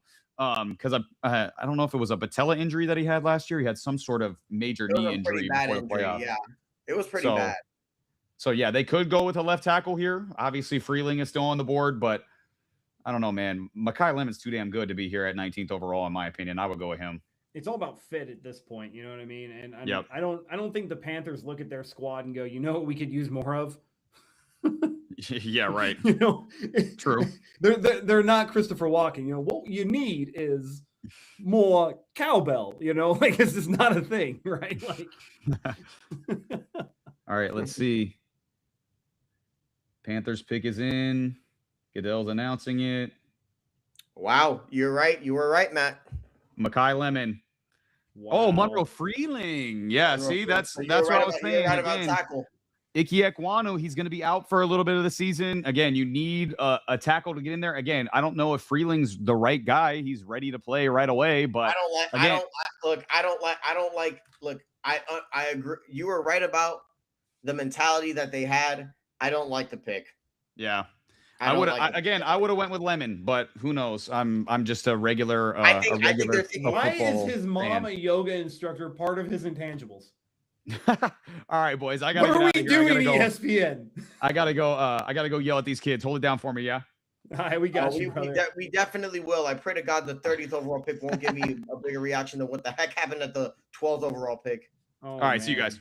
Thank See you, brother. Matt. My goodness. What? How is What the heck that just is happened? the wildest freaking player card intangible I've ever seen. Why Mom what is yoga instructor. Okay. What? You had nothing else? You had nothing else on the kid. Hey Ben. man, maybe the guy who was graphing it has a good relationship. Oh my goodness. And you want to know something? I alluded to this earlier. The pick is in for the Eagles. I alluded to this earlier, Joe. I said, hey, AJ Brown is about to get traded. They might want a receiver. Lemon's the pick. Makai Lemon is right there. They're likely going to select it. If Makai Lemon is there, why not? And sure enough, man. Wow. In my opinion, that's great stuff. So they jump Pittsburgh to get Makai Lemon, who was a surefire Pittsburgh Steeler at this point, and is now a Philadelphia Eagle who's got a Philadelphia mentality. Right. I think Philly saw that interview, and they were the only team that was like, that's a Philadelphia Eagle. Because if there was a mentality through the draft process, just from an intensity that you saw from a draft, from a combine prospect or a draft prospect, Makai Lemon had the mentality of what the city of Philadelphia represents. Right. So now we can basically like pencil it in. AJ Brown's gone. Like he's gone. He's gone. Like, of course, there was like reports that said, hey, he's likely to be traded, but like likely doesn't mean a guarantee in anything. Man, this is about as obvious of a sign that he's out of there as any. Makai Lemon should be the wide receiver 2 next to Devonta Smith. That is a big opportunity for Smith. That's a great opportunity for Lemon. Look, man, the Eagles did what the Eagles. Man, that's a good trade in my opinion. I think it's smart knowing the fate of one of your all-time great wide receivers. Just get it over with. Pick a receiver, get the successor, and keep moving forward. I like it, man. Yeah. I like the pick, Joe. It's a good pick, man. I'm not upset with the pick. I think that he's 5'11", 180. He doesn't quite offer you the same things that AJ Brown offered you. I don't think he gives you what AJ Brown gave you. If you're getting rid of AJ Brown, if this means AJ Brown's on the door, which it sounds like from everything we've heard before, AJ Brown is out. That was going to happen post June 1st when the money wasn't going to hit their salary cap as hard. Everything of that nature was going to be split. That would work. I think I would have liked like a Denzel Boston or Jordan Tyson to replace AJ Brown. They're more of the same physical skill set. They're more of the same type of wide receiver. But I think you get more flexibility out of Makai Lemon from where you can place him on the field comparatively to AJ Brown, who I think is more of just a traditional outside wide receiver. Right. So I understand the flexibility from the scheme. I think it's going to work well. But you miss that physical presence that AJ Brown brought from the size and just overall size. They've been preparing for this pretty much all offseason. The AJ Brown trade. There was no guarantee. Again, there was no guarantee that it was going to happen, but they've been preparing for it. Back in March, they signed Hollywood Brown. They also signed Elijah Moore, and then they traded for Dontavian Wicks in April. So drafting Makai Lemon almost feels like that rounds everything out. What this kind of makes me feel like that the whatever trade that they have is already set. Yeah. So I'm wondering now, what is AJ Brown's value at this stage of his career after the season he just had? Is it a second round pick? Is it a third? I don't think it's a first. How many picks are they getting? Look, man, like the fact that they're pretty much laying it there. Do you think that they're going to start? The Eagles are going to start negotiating a bit more. The Patriots should negotiate a bit more with the Eagles to maybe get a better deal out now that all this is happening. I think that the plan was always that they had agreed to it with the understanding of what the Eagles were going to do. The Eagles knew they were going to go get a wide receiver. It was just going to depend on which wide receiver was there. I don't know if you were to ask the Philadelphia Eagles before the draft started, if Makai Lemon was the wide receiver they were targeting. I think that they said, if one of the top 3 guys is available at a certain point in the draft, in the first round, we are going to trade up and get one of the top 3 on our big board. That was Carnell Tate, Jordan Tyson, and Makai Lemon. I don't think they knew that was going to happen. They didn't know. I don't think they knew which one it was going to be. And that was probably already pretty clear to them and the Patriots in this AJ Brown thing. I think they established AJ Brown's value and agreed to that. Now that could change based on how this works, how now that the Eagles have a solidified answer and replacement there, what they want to give up for or want to receive in return for AJ Brown. But I can't guarantee that it is going to be the same thing as it was before. Right. I don't ever think it was a first round draft pick though. I really don't. Yeah, of course. Let me say Matt is in our Discord chat claiming that he's yelling at kids. He says it's a bad fit for the Eagles. So I'm curious to see on Tuesday's episode when you guys go on his full thoughts, his reasoning for the bad fit. Yeah, his reasoning for the bad fit. With that being said, Steelers are up on the clock. Look, they needed a wide receiver. Mekhi Lemon is now gone. Man, I don't know who the Steelers go with here, man. I mean, you'd think they go on they start to reach a little bit, or they just. I mean, you'd almost have to, right? Like Omar Cooper Jr. is who I had them picking at 21. Yeah, I mean, I expected them to Mekhi Lemon, Jordan Tyson, and Carnell Tate were all gone by the time they picked at 21. I had them picking Omar Cooper Jr. here. Man, Omar Cooper Jr. is definitely the guy that Mike McCarthy was describing. But I would imagine you see a guy. Yeah, that's like that's right. This was your pick. You had them picking Omar Cooper Jr. is the guy who Mike McCarthy was describing. That was before I saw all these players that were available. So Dylan Thieneman's still available if they want to get another safety, maybe CJ Allen. I think they're trying to find a way to keep Aaron Rodgers coming back. Yeah. And so if you're Pittsburgh and you want Aaron Rodgers to commit, you have to go and do what helps him come back. And right now, that is drafting the best available wide receiver. I think this is Omar Cooper Jr. It could be Denzel Boston as well, or I believe Malachi Fields. A lot of people were high on him, said he possibly had a first-round grade. So I think it's one of those three guys. I think that you could, whoever they like better, but I think this is a wide receiver here. I'd be surprised if this is not a wide receiver. Man. Yeah, it's gotta be Omar Cooper Jr. I mocked him there. But man, I don't know. There's a lot of talent right there that the Steelers might see, and hard telling, man. It's been such an interesting. It's been an interesting draft, to say the least. It really has. It's been flying by too. We're 2 hours in right now to the draft, and it is absolutely cooking by. We're at 21st picks are about to be announced. You know, the 22nd picks on the clock. They may already be done. We've been about 2 or 3 picks behind from what's being announced to what's already been selected. So it's been going pretty fast. Yeah. Yeah, I'll be surprised if this isn't Omar Cooper Jr. If it is Omar Cooper Jr., I don't know what the heck I don't know what the heck the Chargers are going to do here, because there's not a lot of there's not an interior offensive lineman that I like. That, well, they could reach here and go Emmanuel Pregnan. They could. A lot of people had them mocked to go getting Pregnan here. They could go there. I don't think they really need tackle. They already got their tackles. They just got to stay healthy. Max Ionacre. Oh, wow.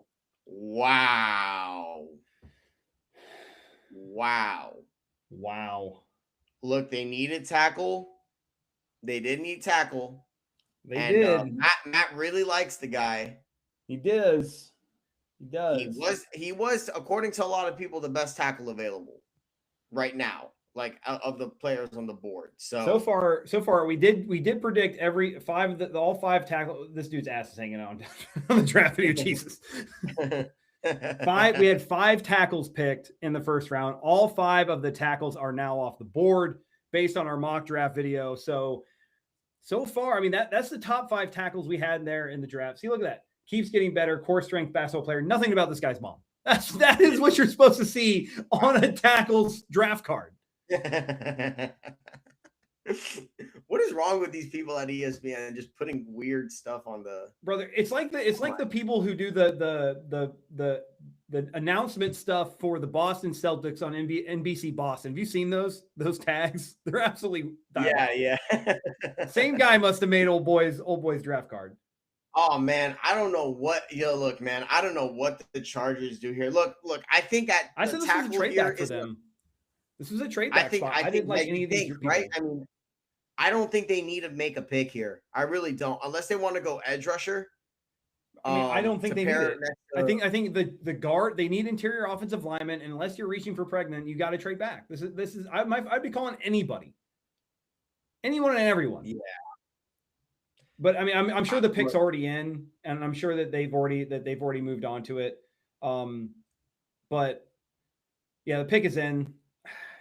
I think they're going to reach for pregnant. I think that's what they're going to do. They're going to reach. Look, they did bring in Tyler Biadasz and Cole Strange in the offseason. But it's Cole Strange. Trevor Penning was their guard. So they might not go with guard here. They might go with safety here. They might go safety here since they have Tony Jefferson and Elijah Molden right now projected to start. They could go safety right here. They could go safety. Dylan Thieneman's right there. I mean, McNeil Warren's right there. It just depends who they like better. I think Dylan Thieneman's the pick here. Man, I think Dylan Thieneman's the pick. Do I like that? That's what I have to figure out. Do I like that Dylan Thieneman's going to be a Charger? I mean, look, man, as far as fit is concerned, I don't know about it. I mean, he could fit in any defense. He is that good. I agree. I don't like the pick for the Chargers because it's not your interior offensive line is dog shit. Cole Strange is not the answer. If this is not pregnant here, I don't know what you're doing.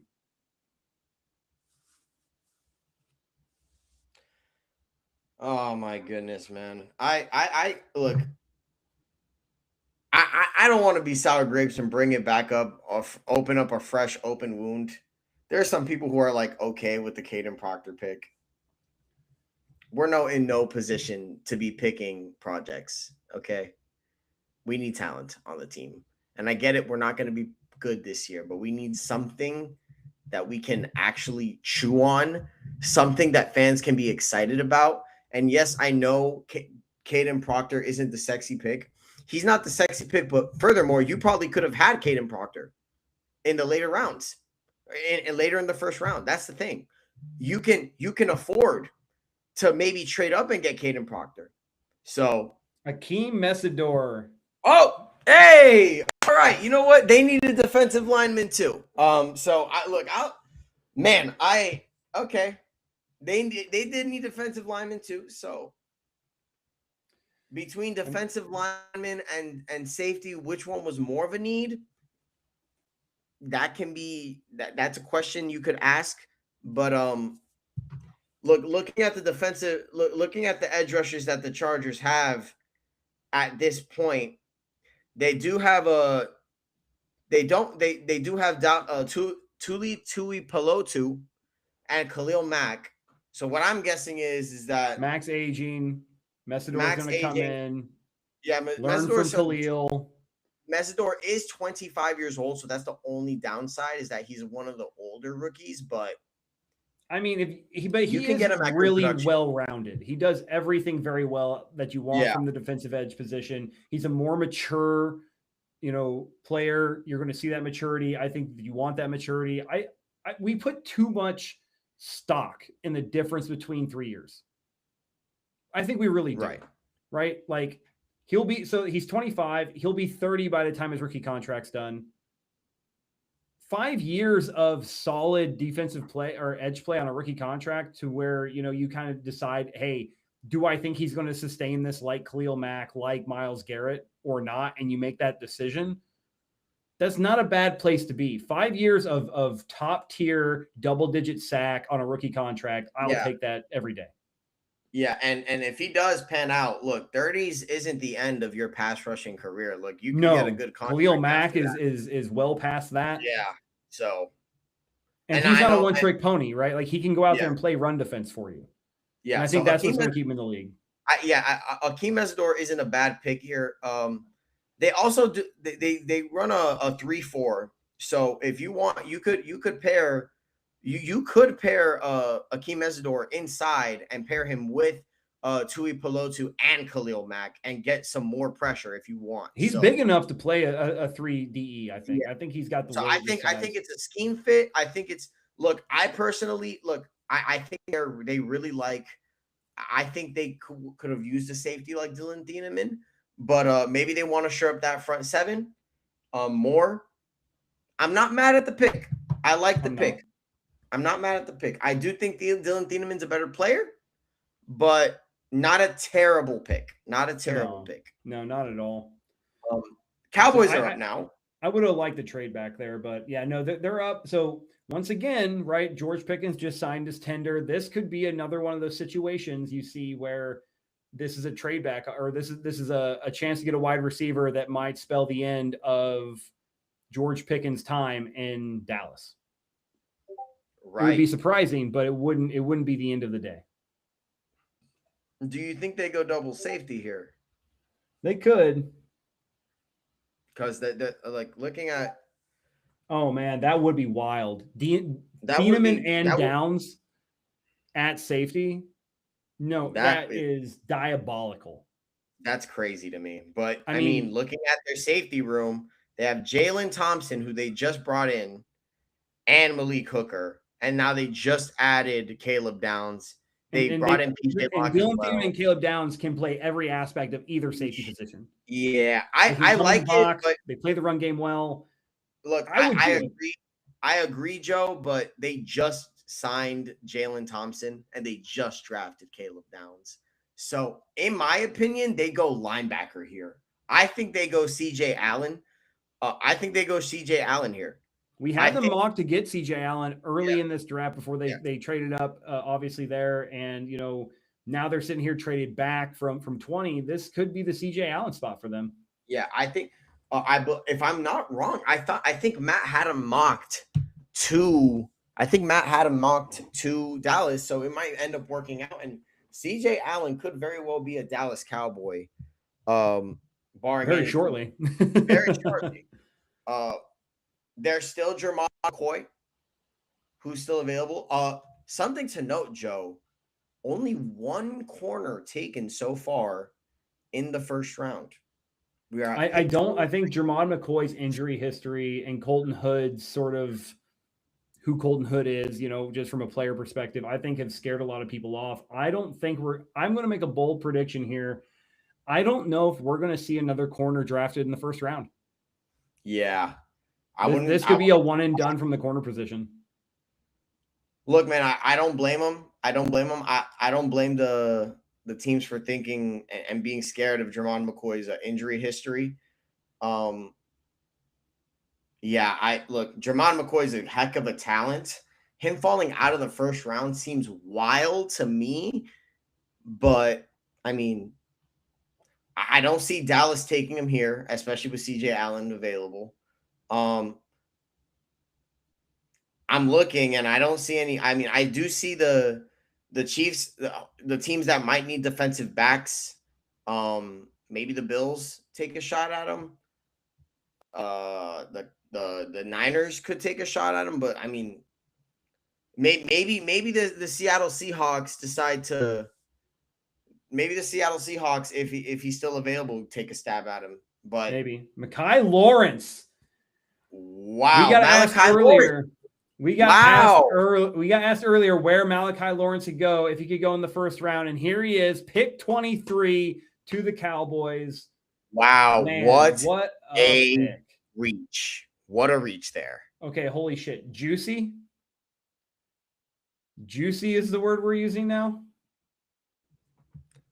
Juicy is crazy.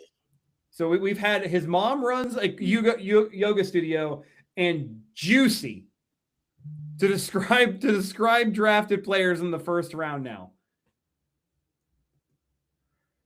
That's crazy. That's nuts. Malachi wild. Lawrence is Joe. This is definitely a reach. I think this is a reach. I think the Cowboys needed linebacker. I think CJ Allen was right there. CJ Allen was right there. I think if you were going to reach for somebody, why not go get Jacob Rodriguez? Yeah. If you didn't like CJ Allen, maybe Jacob Rodriguez, but Malachi Lawrence is a very raw prospect. I think you had TJ Parker still available. You had Keldrick Falk still available. You had a lot of people who were ranked higher than Malachi Lawrence, but we'll see if it works out. We'll see if it works out. That is a monstrous. Those names on that list that we just saw though are incredible. That is a hell of a defensive setup right there that the Cowboys have built after the Micah Parsons trade. So Quinnen Williams, you got Quinnen Williams there. You got Malachi Lawrence now, Caleb Downs in the back. That defense, which was a major problem for the Cowboys. I mean, we got to remember the Cowboys had the best offense in the NFL last year and barely won enough games to be anything of substance, because if they had won more games, Dak Prescott would have been firmly in the MVP conversation, I believe, with Matthew Stafford and Drake May. But that defense was absolutely atrocious. As we kind of saw the main faces for the Cowboys on the defensive side of the ball sort of age out or get traded with Trayvon Diggs and my thing is my thing about that pick for Dallas is that, I mean, you could have gotten him. I could be wrong, but I'm pretty sure Dallas is a second round pick, correct? I don't know where that second round pick is, but I don't think it's that far off to where they could not have gotten Malachi Lawrence. They don't got to worry about it, I guess. I don't know, man. I guess they don't have to worry about it now, but like I said, the main thing is you get these guys, you get the 5-year, 5th-year option on them, right? Like, I think that's what a lot of these guys look at, or a lot of these teams look at, is when you're picking this late, when you're picking 20 and later, you almost feel better of reaching for the people who are going to go in the top 10 picks of the second round a little bit here, because you get that chance to get that 5th-year option on them. You know what I mean? Like, a lot of the times you'll see people in the 33, 34, 35, 36 range be willing to trade up into the first round at the end of the round with one of these teams that, doesn't really like the value of the players there to get that 5th-year option. So I think that the Cowboys look at Malachi Lawrence as a guy who they now have a 5th-year option on. He comes right into that defense, provides pass rush that they were missing after the Micah Parsons trade, which they were expecting. And they get someone who I think plays the run a little bit better than Micah Parsons does in Malachi Lawrence. So we'll see how it all pans out. Obviously, the Cowboys are not unfamiliar with making picks that are quote unquote sort of head scratching. So that'll be an interesting one to follow throughout the year, exactly how well Malachi Lawrence plays in the Dallas Cowboys defense. Man. So the Browns are on the clock here at pick 24. You got to think wide receiver here. Omar Cooper Jr. is still available. You got guys like Denzel Boston, who's still available. Casey Concepcion is also available. I mean, you got to think wide receiver here. I mean, they've already picked Spencer Fano at tackle. They've already addressed the offensive line. Wide receiver has to be the pick here. Has to be. I just don't want it to be Casey Concepcion. I don't like Casey Concepcion's fit with the Browns. I think his drop concerns from his profile are a problem. I don't think the Browns need that in their offense. They need a sure-handed physical receiver, whether it's Fields out of who was it? Whether it's Denzel Boston or if it's whoever it is, Omar Cooper Jr. Those make sense. Do not draft Casey Concepcion here. Please, for the love of God, do not draft him. My goodness, man. My goodness. What a draft. I got to reiterate. What a draft it has been. It has been nothing short of entertaining. Significantly more entertaining than we thought it was going to be. Joe, you mentioned this, man, just a second ago. The pick is officially in. Wow. They drafted Casey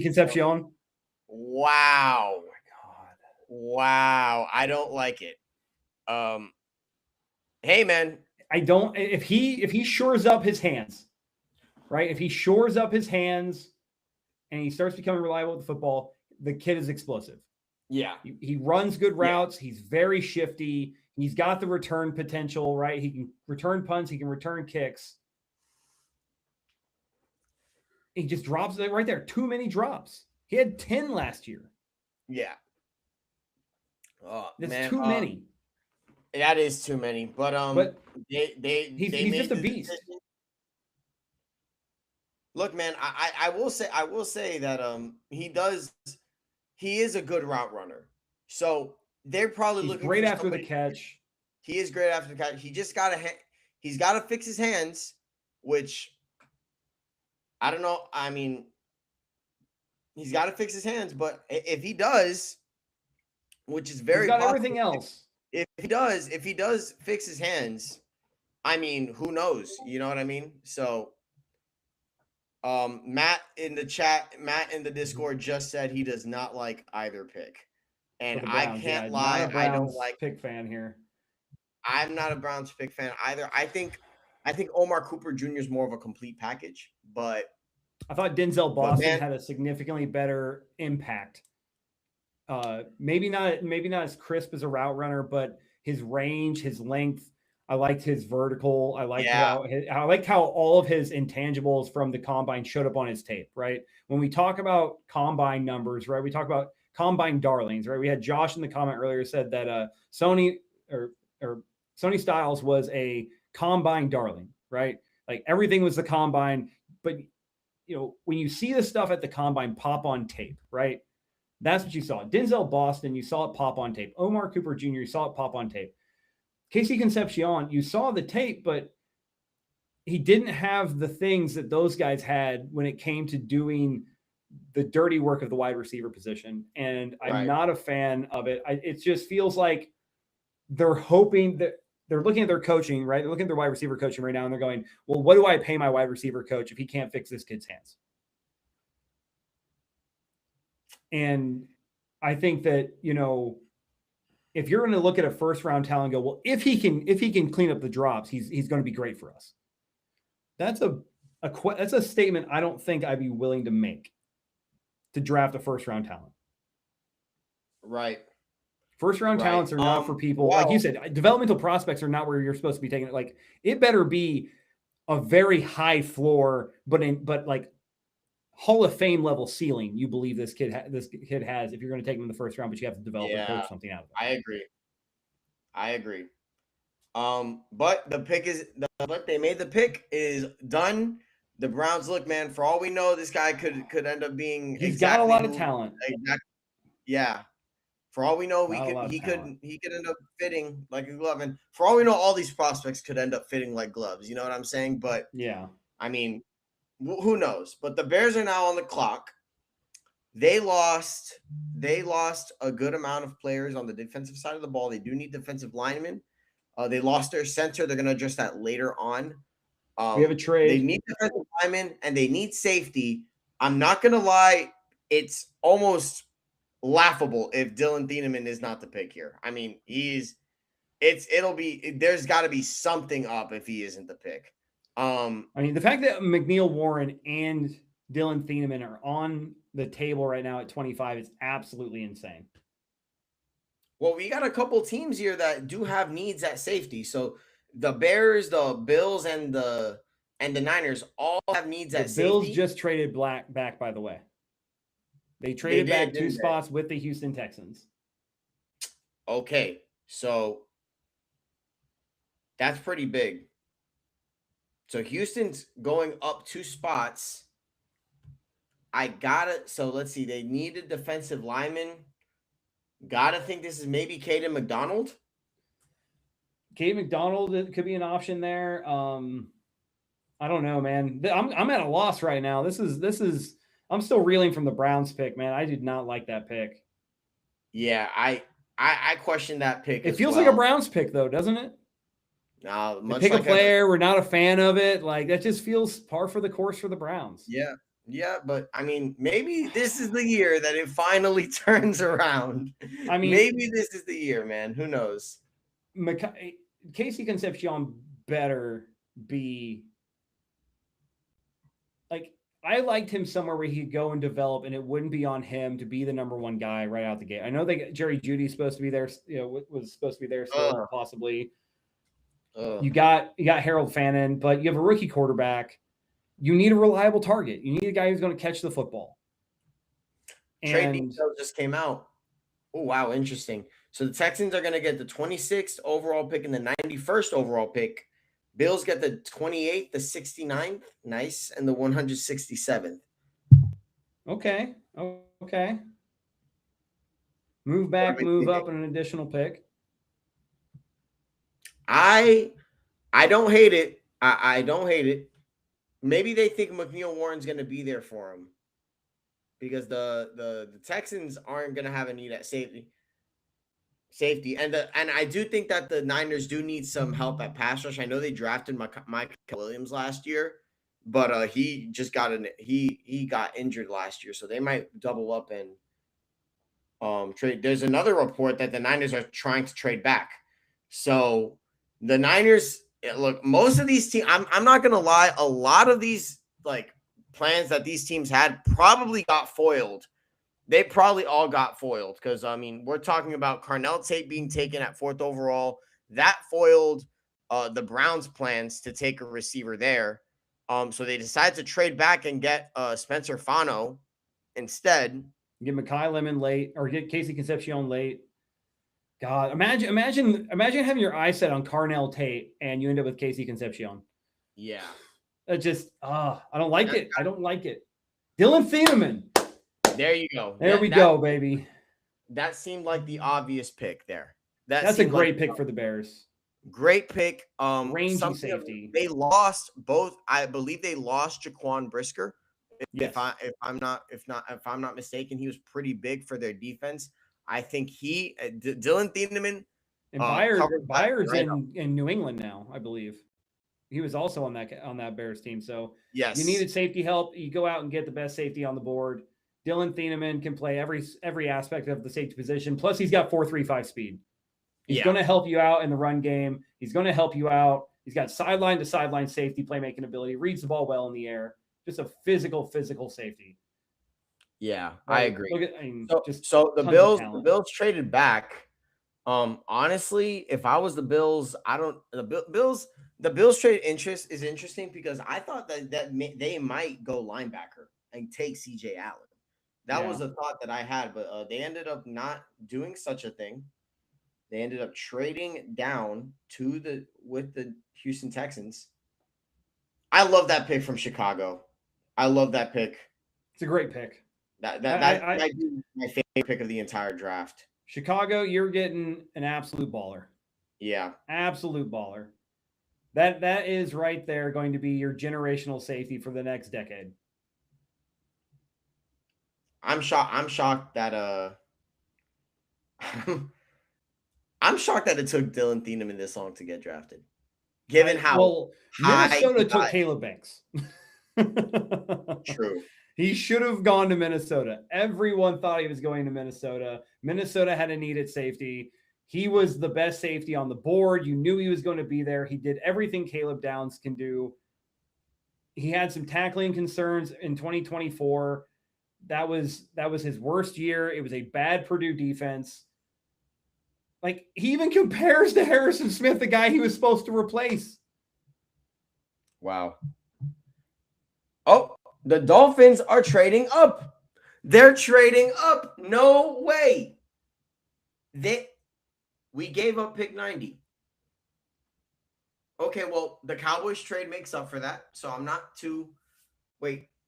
How many picks? You got 90. I think you got 177 and 180 from them. So we just gave up a 3rd round pick. So you gave up your 1st round and a 3rd round pick? Yeah. Yes.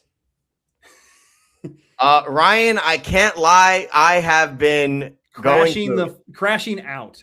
Crashing out, Ryan. He threw his chair. No, well, yes, I did. And I regret nothing, mind you. I don't. I can't stress enough. It's not that I don't like Caden Proctor. It's where we selected him. There is a difference, especially since Vega Loane was right there. He was right there. If you wanted to go guard, if you wanted to go, probably the best offensive lineman still on the board. I probably, if we would have gone Vega Loana, I probably would have been upset. But it's not like we got the best guard in the draft. Caden Proctor is not close to the best offensive lineman in this draft. He's not close to the best. Yes, he can do multiple things. What this tells me is that the Austin Jackson pick is done. Like, we're done with Austin Jackson. So we're getting away from one project and going to another project rather than a sure thing. So, in my opinion, that's what makes that pick bad. That's what makes it a bad pick. Because honestly, you could have gotten Caden Proctor at 30 because, quite frankly, look, by now, Caden Proctor would be a great pick because he's the tackle available. But Blake Miller, Monroe Freeling, Max, all these guys, I like those guys aren't that far off from Caden Proctor, which is why I'm thinking to myself, why pick number 12? Why do that? And that's why I'm upset. That's ultimately why I'm upset. And I'm not going to elaborate any further because it's going to get me upset. We have to move forward. It's the 30th overall pick. Can keep looking back. Just keep looking back, and it's making me upset. It is, in my opinion, a terrible pick. Yeah. Now you get the 27th pick. We'll see what happens. Keelan Rutledge. Oh my. Wow. Wow. Wow. Wow. Wow. Keelan Rutledge here. I liked him. This is one of the biggest reaches in the entire draft. So Pregnan is still on the board, and Keelan Rutledge just went 26th. Wow. I am shocked.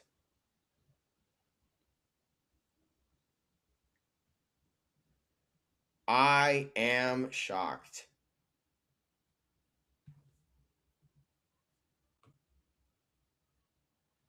Wow.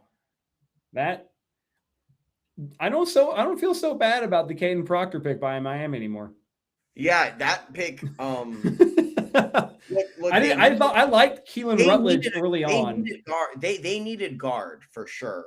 But I thought Pregnan was significantly higher rated. Don't get me wrong. I like Keelan Rutledge. I'm pretty sure if I was to open my email and I had my listing of like win share guards, Keelan Rutledge was one of those guys, right? Yeah. Like, he is a good guard. I just didn't see him going till day 2. I would have thought Emmanuel Pregnan. I would have thought even Caden McDonald to help them out defensive line. You picked Christian Miller, which I told who was them already to gone. avoid. Yeah, he was already gone because he got picked way earlier. Christian Miller? Yeah, isn't that the Clemson defensive tackle or offensive tackle? That would be Blake Miller that you're thinking. Blake Miller, yeah. Yeah. I think the guy you mocked to the Texans was Christian, correct? Yeah, Christian Miller out of Georgia. Yeah, that's correct. He's still available. So they could have even gone there. Yeah. I don't like this pick for the value. I don't hate it for what they need. But for the value, you could have gotten. There's a larger selection in the middle of the draft for guards. Yeah. I mean, granted, once again, maybe this is a 5th-year option sort of tag here. You had a high grade on him. Maybe they like him. Maybe they like him a lot more than we do. That's clear. And that could be the case. Maybe the Dolphins like Caden Proctor more than I do. But in my opinion, it's all about value as well and what your position is at. And I think that the Texans, they are in a position to pick for value and stuff. I missed it. What was the Dolphins trade for the 27th? We traded away the 30th and our 90th overall pick. So the 30th overall pick and the 90th. So that's a first and a third round pick for the 27th overall pick. The pick is about to be in very soon. What do you want in here, Sammy? What is your dream scenario? I don't even know everything about Dolphins. Look, I wouldn't be mad at maybe edge rusher. I wouldn't be mad. How do you feel about your secondary right now? I wouldn't be mad at wide receiver. Omar Cooper Jr. is available. So this might be your option.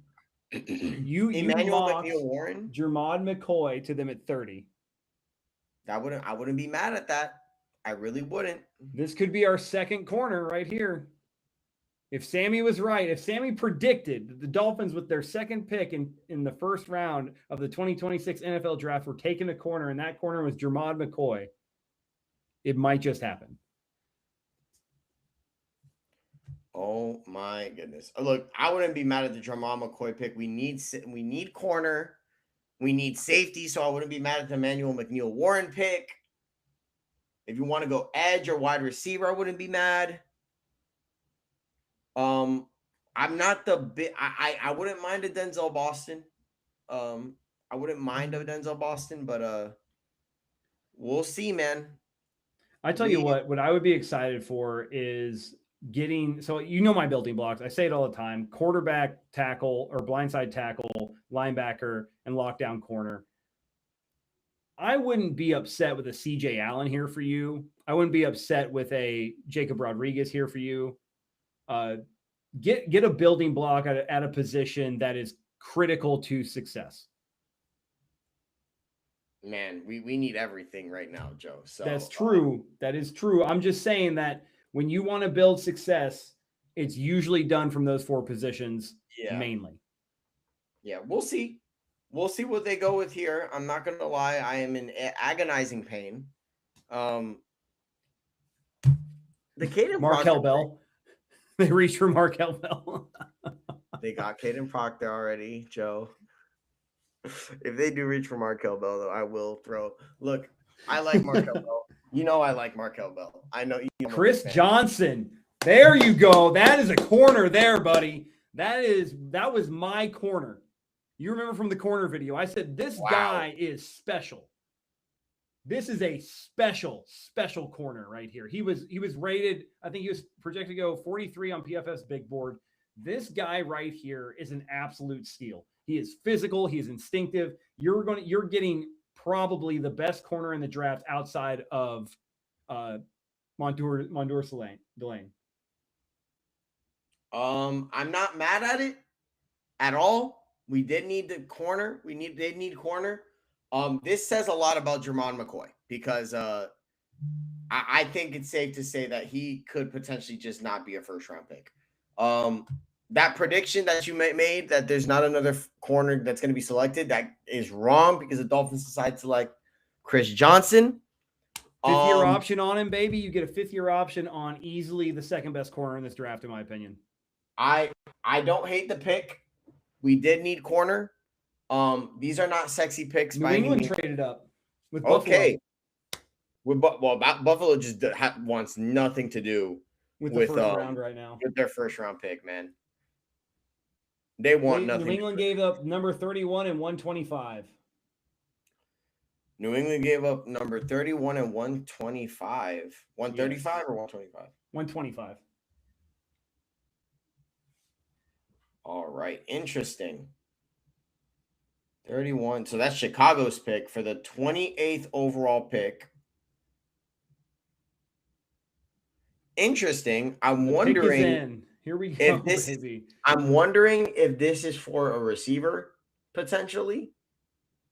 Well, no, if you're getting AJ Brown, why would you get a receiver? Right. So maybe they're getting a CJ Allen here. Maybe getting a linebacker here. Man, I wouldn't hate that pick. Or you're treated up for an edge defender. There's a plethora of edge defenders to pick from here. I think this is a great spot. So Keldrick Falk, Cassius Howell. I mean, what are the TJ Parker? Yeah, and everybody that traded back. I mean, you look at it. Kansas City, San Francisco. They might take edge. Maybe this is for Caleb Lomu. We drafted a tackle. Wow. Caleb Lomu. He was mocked to some first round picks. Joe, your thoughts? I mean, Morgan Moses is aging. He's They old. were talking about bringing in a tackle to mentor that didn't have to start right away, that could learn underneath a consummate professional as Moses. He was the best available. He was the best tackle available. So I'm not mad at that pick at all. I'm not mad at that pick. Maybe so. That's a good pick in my opinion. You get a 5th-year option on him. You do. Morgan Moses still has another year left. You protect your investment in your quarterback. I like the pick. I like Caleb Lomu here. He moves well in space. I mean, not a bad comp. I like the pick for you guys. He passed off that stunt really well on this tape right here, so I can't complain too much. Yeah, and I think you guys have room to build a bit of the offensive line. Morgan Moses is getting up there in age. Did not allow a sack this season. Yeah, him and Spencer Fano were a revelation for Utah. So yeah, that's a good pick in my opinion. I think it helps. I think it's much better than just. It's much better in my opinion than just getting a defensive tackle in Caden McDonald. When you really think about it. Yeah. I don't know. I like. I feel we're back to what the Patriots have always been. You know, the first round as a Patriots fan has always been offensive linemen or trade out of the first round. So like my entire Patriots fandom since 1996, once we started winning Super Bowls in the early 2000s, has always been an offensive lineman in the first round, followed or a trade out of the first round in general. Like it just felt like I would stay up till, 11:30, 12 o'clock at night, waiting for the Patriots to pick just for those sons of bitches to trade out of the first round, like couldn't do it at the beginning of the night, man.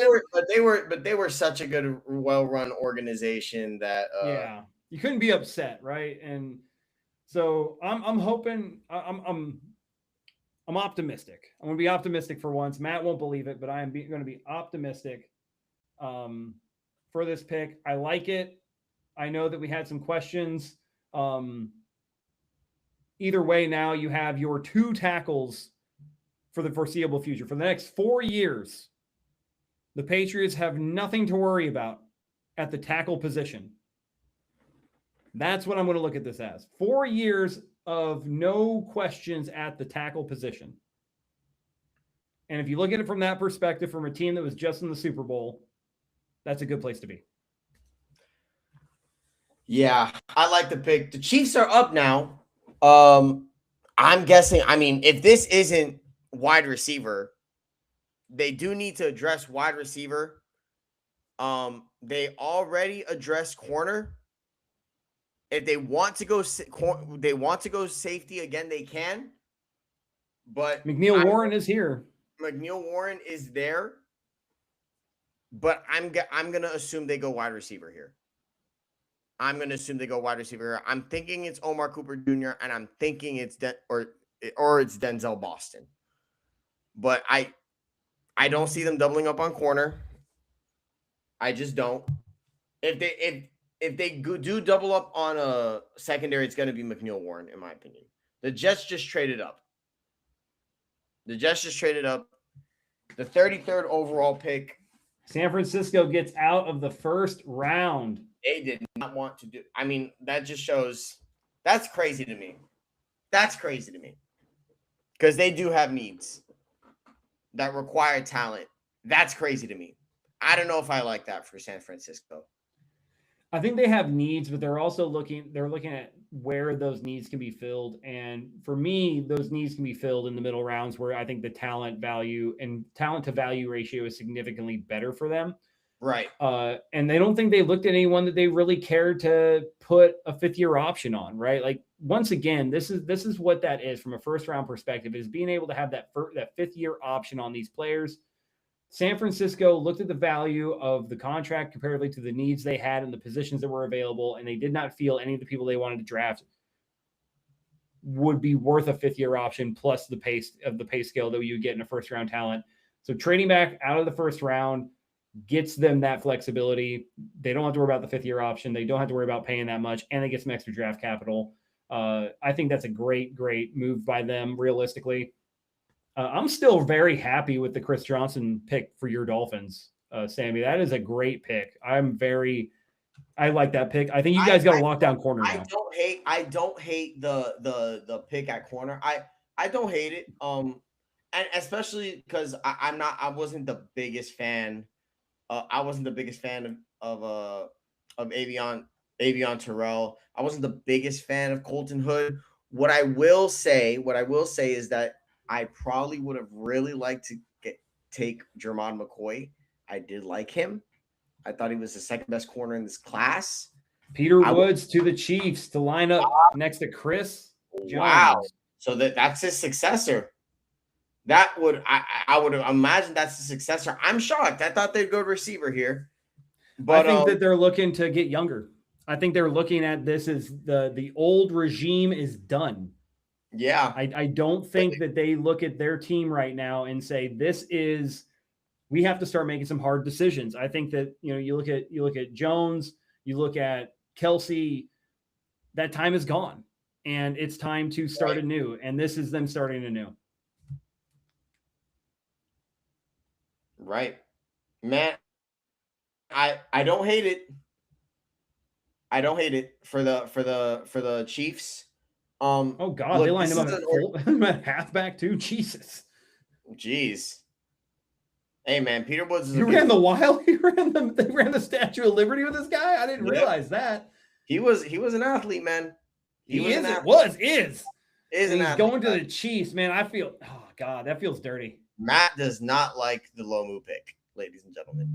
He hates it, actually. He hates the Lomu pick. You don't have to worry about tackle for the next 4 years.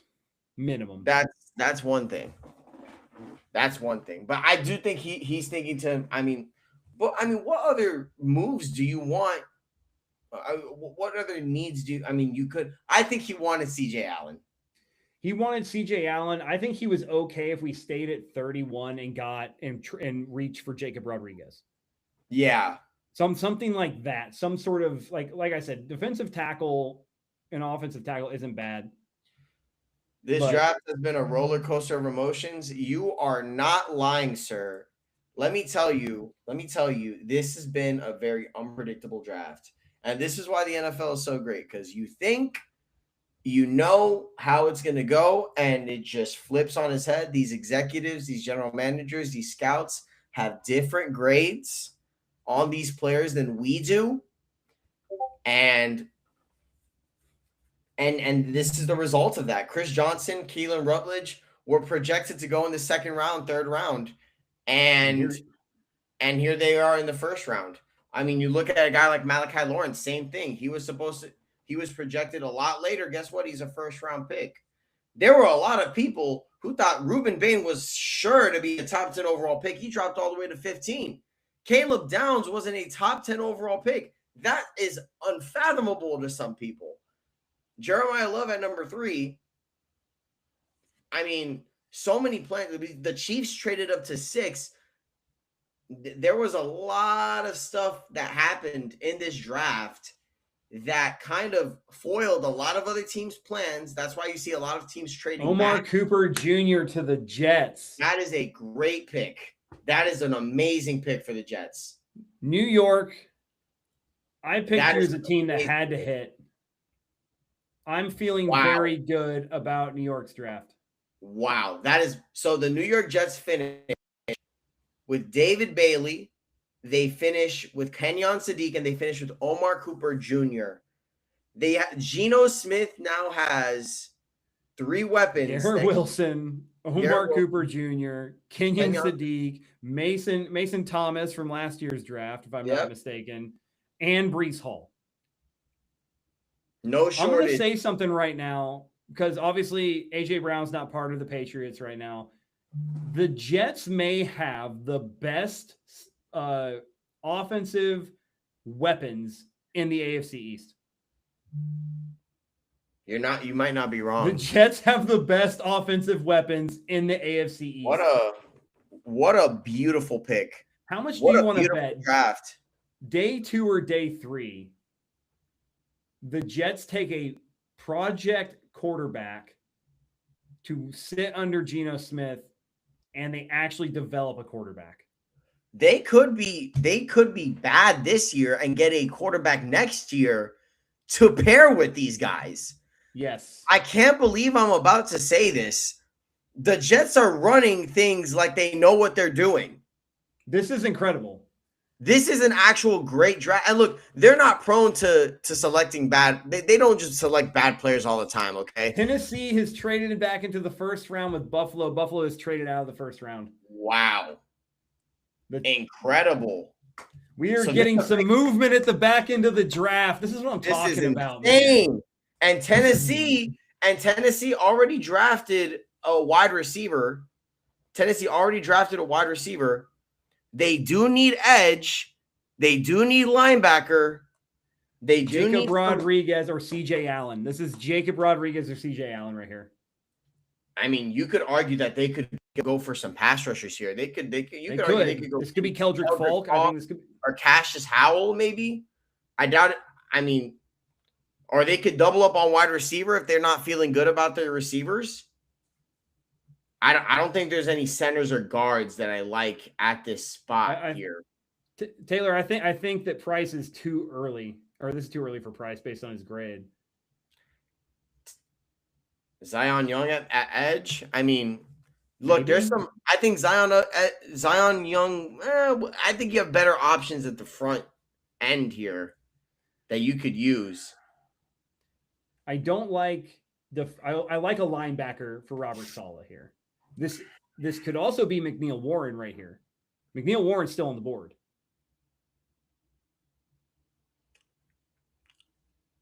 And a reminder that the Jets will have 3 first-round picks next year in 2027 because of the trade from Sauce Gardner.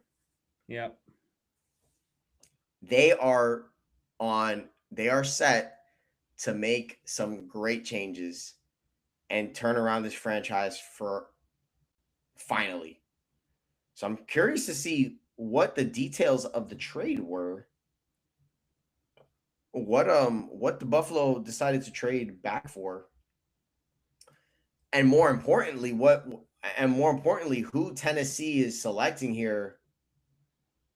I would imagine their 35th overall pick has to be it. Yeah, they gave up the 35th. Buffalo is in the 35th spot. What a draft. Unpredictable, to say the least.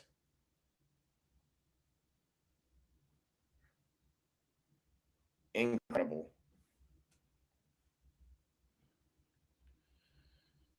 Oh, man.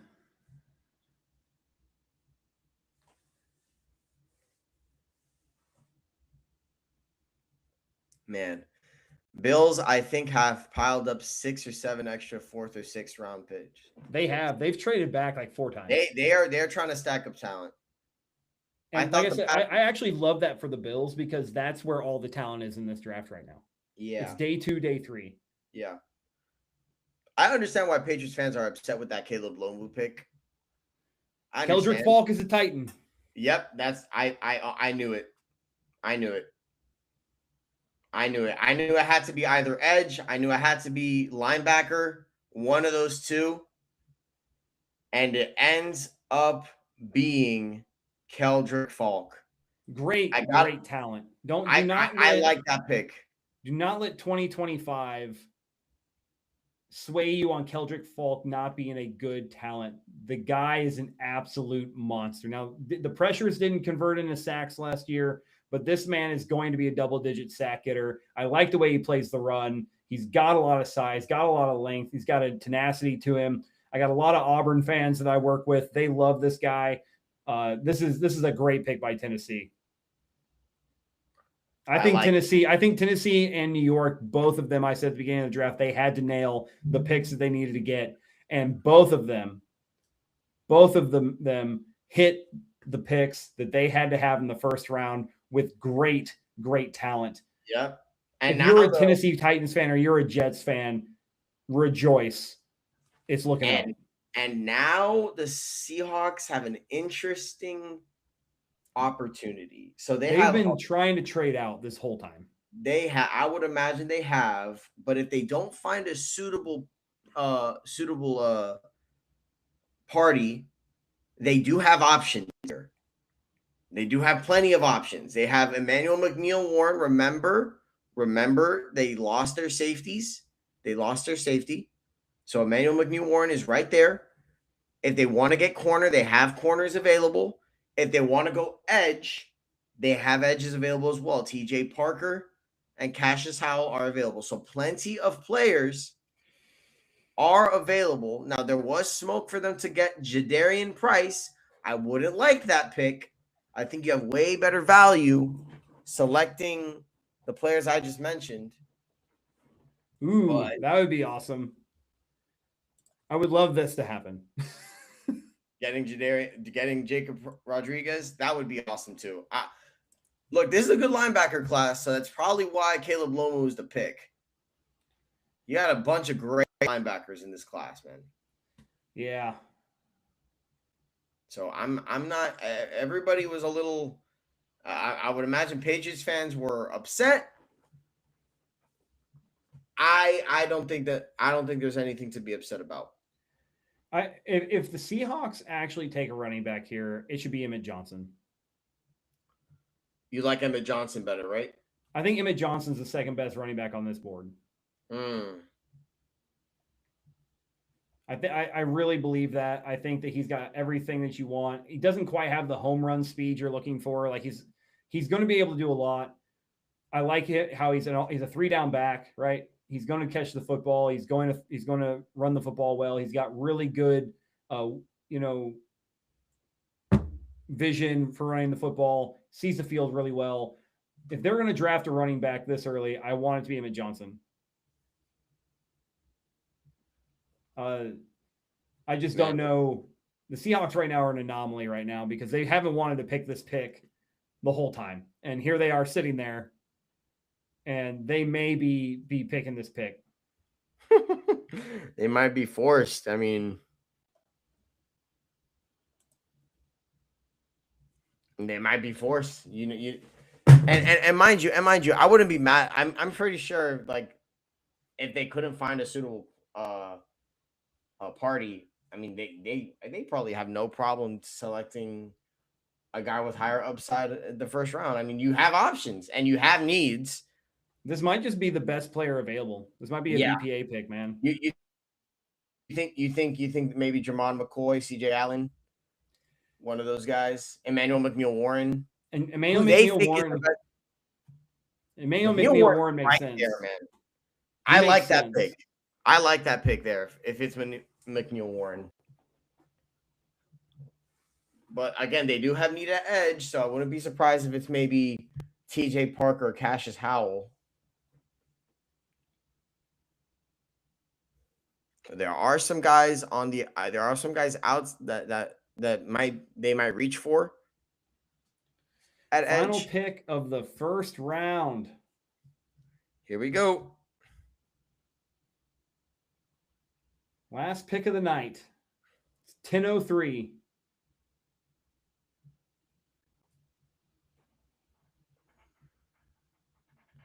Come on. Very, very smooth draft, honestly. Roger Goodell needs to get a few more steps, and let's see it, buddy. Stop dragging your feet. I'm sure he does that on the regular. Good old Roger Goodell. Get those boos in, Pittsburgh. He deserves it. Oh man. Oh boy, is hyped. Oh man. What a draft. I mean, unpredictable to say the least. We had some shockers, we had some drops, we had some reaches, some crazy reaches. We had everything in this draft, to say the least. So you can't say that it wasn't entertaining. Shocking and entertaining, to say the least. I mean, and especially late. This was yeah. without a doubt the best into a first round of the draft we've had in a couple of years. Yep. No, yeah, for sure. I mean, shocking to like the last 10 picks, I mean, was just shocker after shocker. Few people I've seen put 1.01 in Dynasty on trade block. That's funny. That is funny. But like just these last 10 picks. And wow. You know what? I don't know if it's been revealed to you yet. It's not. Okay, I'll let you see it.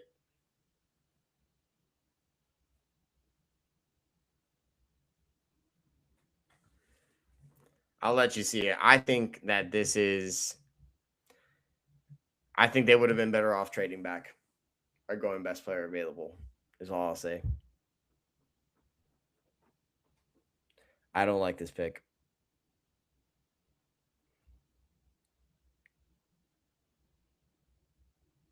Wow. That's incredible. That's wow. Incredible. Look. So that's both Notre Dame running backs. That's the first time in NFL history that has happened, by the way. So they decided, since Kenneth Walker left to Kansas City, that they wanted. I like the burst. He's got good change of direction. I did not have on my bingo card 2 running backs going in the first round of the 2026 NFL draft. I feel like it's just a weird, like the trend for so many years was that running backs were expendable, that running backs weren't going to get paid. And now all of a sudden we're seeing 2 running backs in the first round in an era where running backs are just not as valuable as they used to be. In my opinion, Seattle made a mistake with this pick. Yeah, I'm not a fan. I can't blame it. Like, they needed a running back. Running back was a need. Charbonnet was coming off a pretty gruesome injury late in the year. They're not sure about availability week 1. They're not sure about how he's going to look when he comes back. Running back was a need. I just don't like and you get a 5th-year option on him, but once again, I don't like the value there. I'm also very surprised that Neil Warren dropped out of the first round. That is wild. TJ Parker dropped out of the first round. Cassius Howell dropped out of the first round. We had a lot of, I said it. I did say that this was going to be the draft where we would see a lot of surprise reaches. I was wrong about there not being many trades. I'll admit that, but I did say there were going to be a lot of reaches, and I think that there has been a significant number of reaches. But I like what Tony's saying in the comments right now. He thinks that Singleton's still going to get selected by the Seahawks later. I would not be surprised if the Seahawks take another running back later in the draft just to hedge their bets. Oh, and hey, don't feel bad, Sammy. So Tony's a Patriots fan, but he agrees with you. The biggest surprise is Proctor to the Fens. Yeah, look, I said it before and I'll say it again. It's not the pick I'm mad at. It's where we picked him. It's where we picked him and who was available when we picked him. You had a better offensive line talent on the board. You have better talent, period, on the board. You don't make that pick there. You just don't. And with Chris Johnson, look, I like Chris Johnson. I do. Again, he is not the best. He might be. He might. You might like him, Joe. You might like him. I do. Are we sure he's a better? Are we sure he's a better overall player than McNeil Warren? You might think so.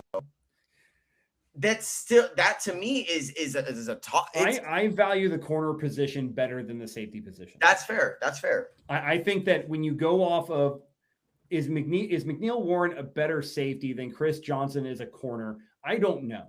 Yeah. I think they're very close.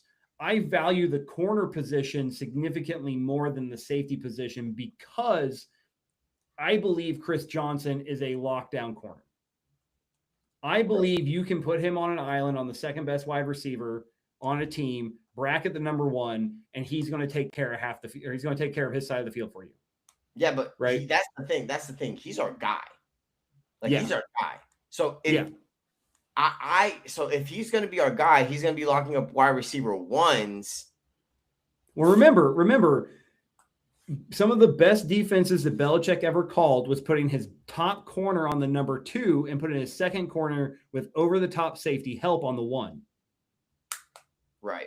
I think that is the way you use Chris Johnson. I think he can lock down a lot of the number 1 wide receivers in the league. I think he's got good hip fluidity. I think he breaks and is great anticipation on throws. He reads routes very well. Very physical guy. Has really good eyes. Plays the ball well in the air. I think all of those things are great. Plus, he's got the speed to keep up with top tier wide receivers. He's got the size at over 200 pounds. He's 6 foot. He's everything you want in a corner. He's got length, a lot of pop. He's got a good vertical. He just runs routes almost for wide receivers sometimes. I really like Chris Johnson. I thought he was easily a first round talent, and I thought he was underrated, which is why I talked about him in our CB. You know, I don't talk about guys unless I feel they're underrated. Right. Yeah. I talked about Chris Johnson. I'm very high on him. I can send you some tape if you want to watch. Yeah. Send me some tape for sure. I've been on a tape spree, so. All right. I got some stuff for you, my friend. I will send it to you. Real quick. Before we wrap it up, let's just discuss winners and losers. After the first round, why not just winners are easy here? Winners are easy. I think the Titans and the Jets are the winners, right? Very easily. I really like the amount of picks, what they got with those picks for a rebuilding team. It's easy to see why they picked who they did. And I think, like I said, the Jets now, until A.J. Brown goes to the Patriots, have the best offensive weapons in the AFC East. That is just the way they are. They have the best weapons. Kenyon Sadiq is a freak. You have Omar Cooper Jr. to pair with Garrett Wilson. And you also have Breece Hall. That is a great offensive system, right? Now, the offensive coordinator's got to use all that stuff. My losers, and I'm going to disagree with Tony in the comments here, I did not like the Browns pick. Casey Concepcion was not the pick. Just wasn't the pick. He's got drop problems. And if you're going to draft him to be a wide receiver for a young quarterback that you have in Shedeur Sanders, you need him to be reliable. He's proven last year with 10 drops that he's not capable of doing that. He's not reliable. Now, don't get me wrong. He's got all the athleticism in the world. If you can coach the drops out of him, right, and work on his hands and everything like that, and he gets better, he will be a good fit. But right now, for a team that is rebuilding with a young quarterback, that's not what you need. I didn't like the pick. I would have liked it better if they had picked Mekhi Lemon. I really would have. When you traded back because you couldn't get Carnell Tate and you chose Casey Concepcion, I don't like that pick. I think that is the worst pick, one of the worst picks of the draft to me, because he's got drop problems. It just doesn't feel right. I'm gonna go with my winners first. Like you already mentioned the Titans. You already mentioned the Jets. I'm gonna go with the Giants here. I think the Giants did a great job here in this draft. They didn't address receiver, but they did address the front seven, and they did address the right side of their tackles. Their right tackle, Francis Maui-Noah. The worry with him is how he would adapt at left tackle. He's not going to have that worry here. He's going to be their right tackle. Andrew Thomas will be their left tackle. And that, to me, is a great fit. Protecting Jackson Dart, who sometimes gets himself into some trouble anyway. Arvell Reese, in my opinion, Swiss Army knife of a player. You could put him at linebacker on zone coverage. You could put him in man coverage. He can pass rush as well. A Swiss Army knife, to say the least. I think the Giants are my winner. Another winner I have, the Kansas City Chiefs. Mansour Delane fits like a glove. Peter Woods solves their problem in the interior as well. The Chiefs, in my opinion, did a great job addressing what they needed. Like the offense will figure itself out. They have Patrick Mahomes, they have Andy Reid, and they have wide receivers that they can select later on in the draft. What they needed to address was their cornerback room. Mansour Delane fits that. And the defensive line. Look, Chris Jones isn't getting any younger. Peter Woods comes in. Chris Jones and Peter Woods in that line. Awesome stuff there. My losers. I got to go with my Dolphins here. Bad. Look, Chris Johnson is a solid corner. He is. I don't think he's going to be bad. I know you're high on him, Joe. I just don't think for where he should have been picked. I don't think that's good value. And then Caden Proctor is even worse. Look, if you don't believe in Austin Jackson, that's fine. If you don't like Austin Jackson, that is completely fine. There were better tackles that you could have selected. There was a need at guard. Vega Loane was there. He was there. There were other tackles that I liked. Blake Miller's more NFL ready. Guys like Caleb Lomu, I probably would have picked. But the truth is, you could have had him at 30. You could have had him at 30. That's what's the worst part. You could have had him at 30. You had options. You had Caleb Downs right there. You had Ruben Bain right there. Those players were right there, and you didn't select them. You are my loser. And my other loser, I think you might agree, Joe, Vikings, Caleb Banks. Yeah, that was a head-scratching draft pick there. And I know that they legitimately just, replaced their GM and everything like that, but that does not feel like where you needed to go there.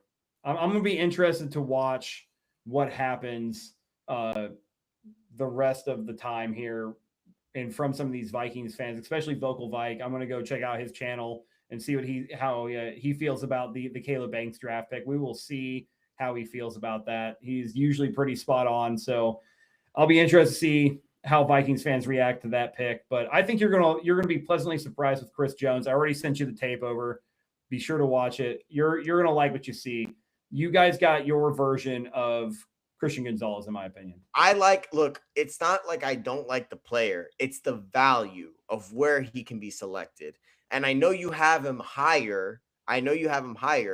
Than most. There's no guarantee that the league does. There's no guarantee that and we had spots where we could have, if you wanted to trade back and select him, I would be okay with that. But you decided to trade up, right? Which would imply that apparently somebody else was going to select him. I guess we'll never know. But I think what stuck out to me, I think the Caleb Banks is shocking to me. It's shocking to me because, yes, they needed defensive linemen, but you could argue they needed safety more. And look, Harrison Smith just retired. Dylan Thieneman was right there. It felt obvious.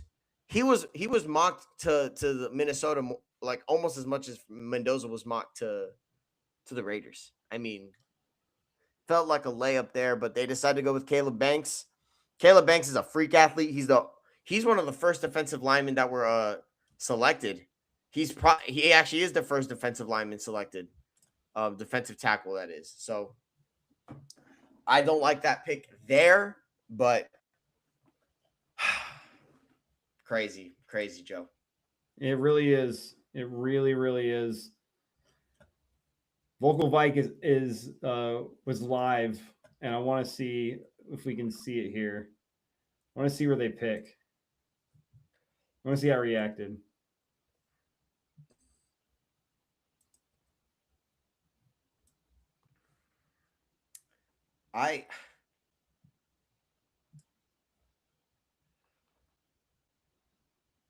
Let's see.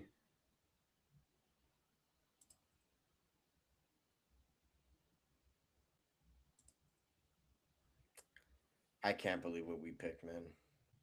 It's rough, man. I want to see what he says.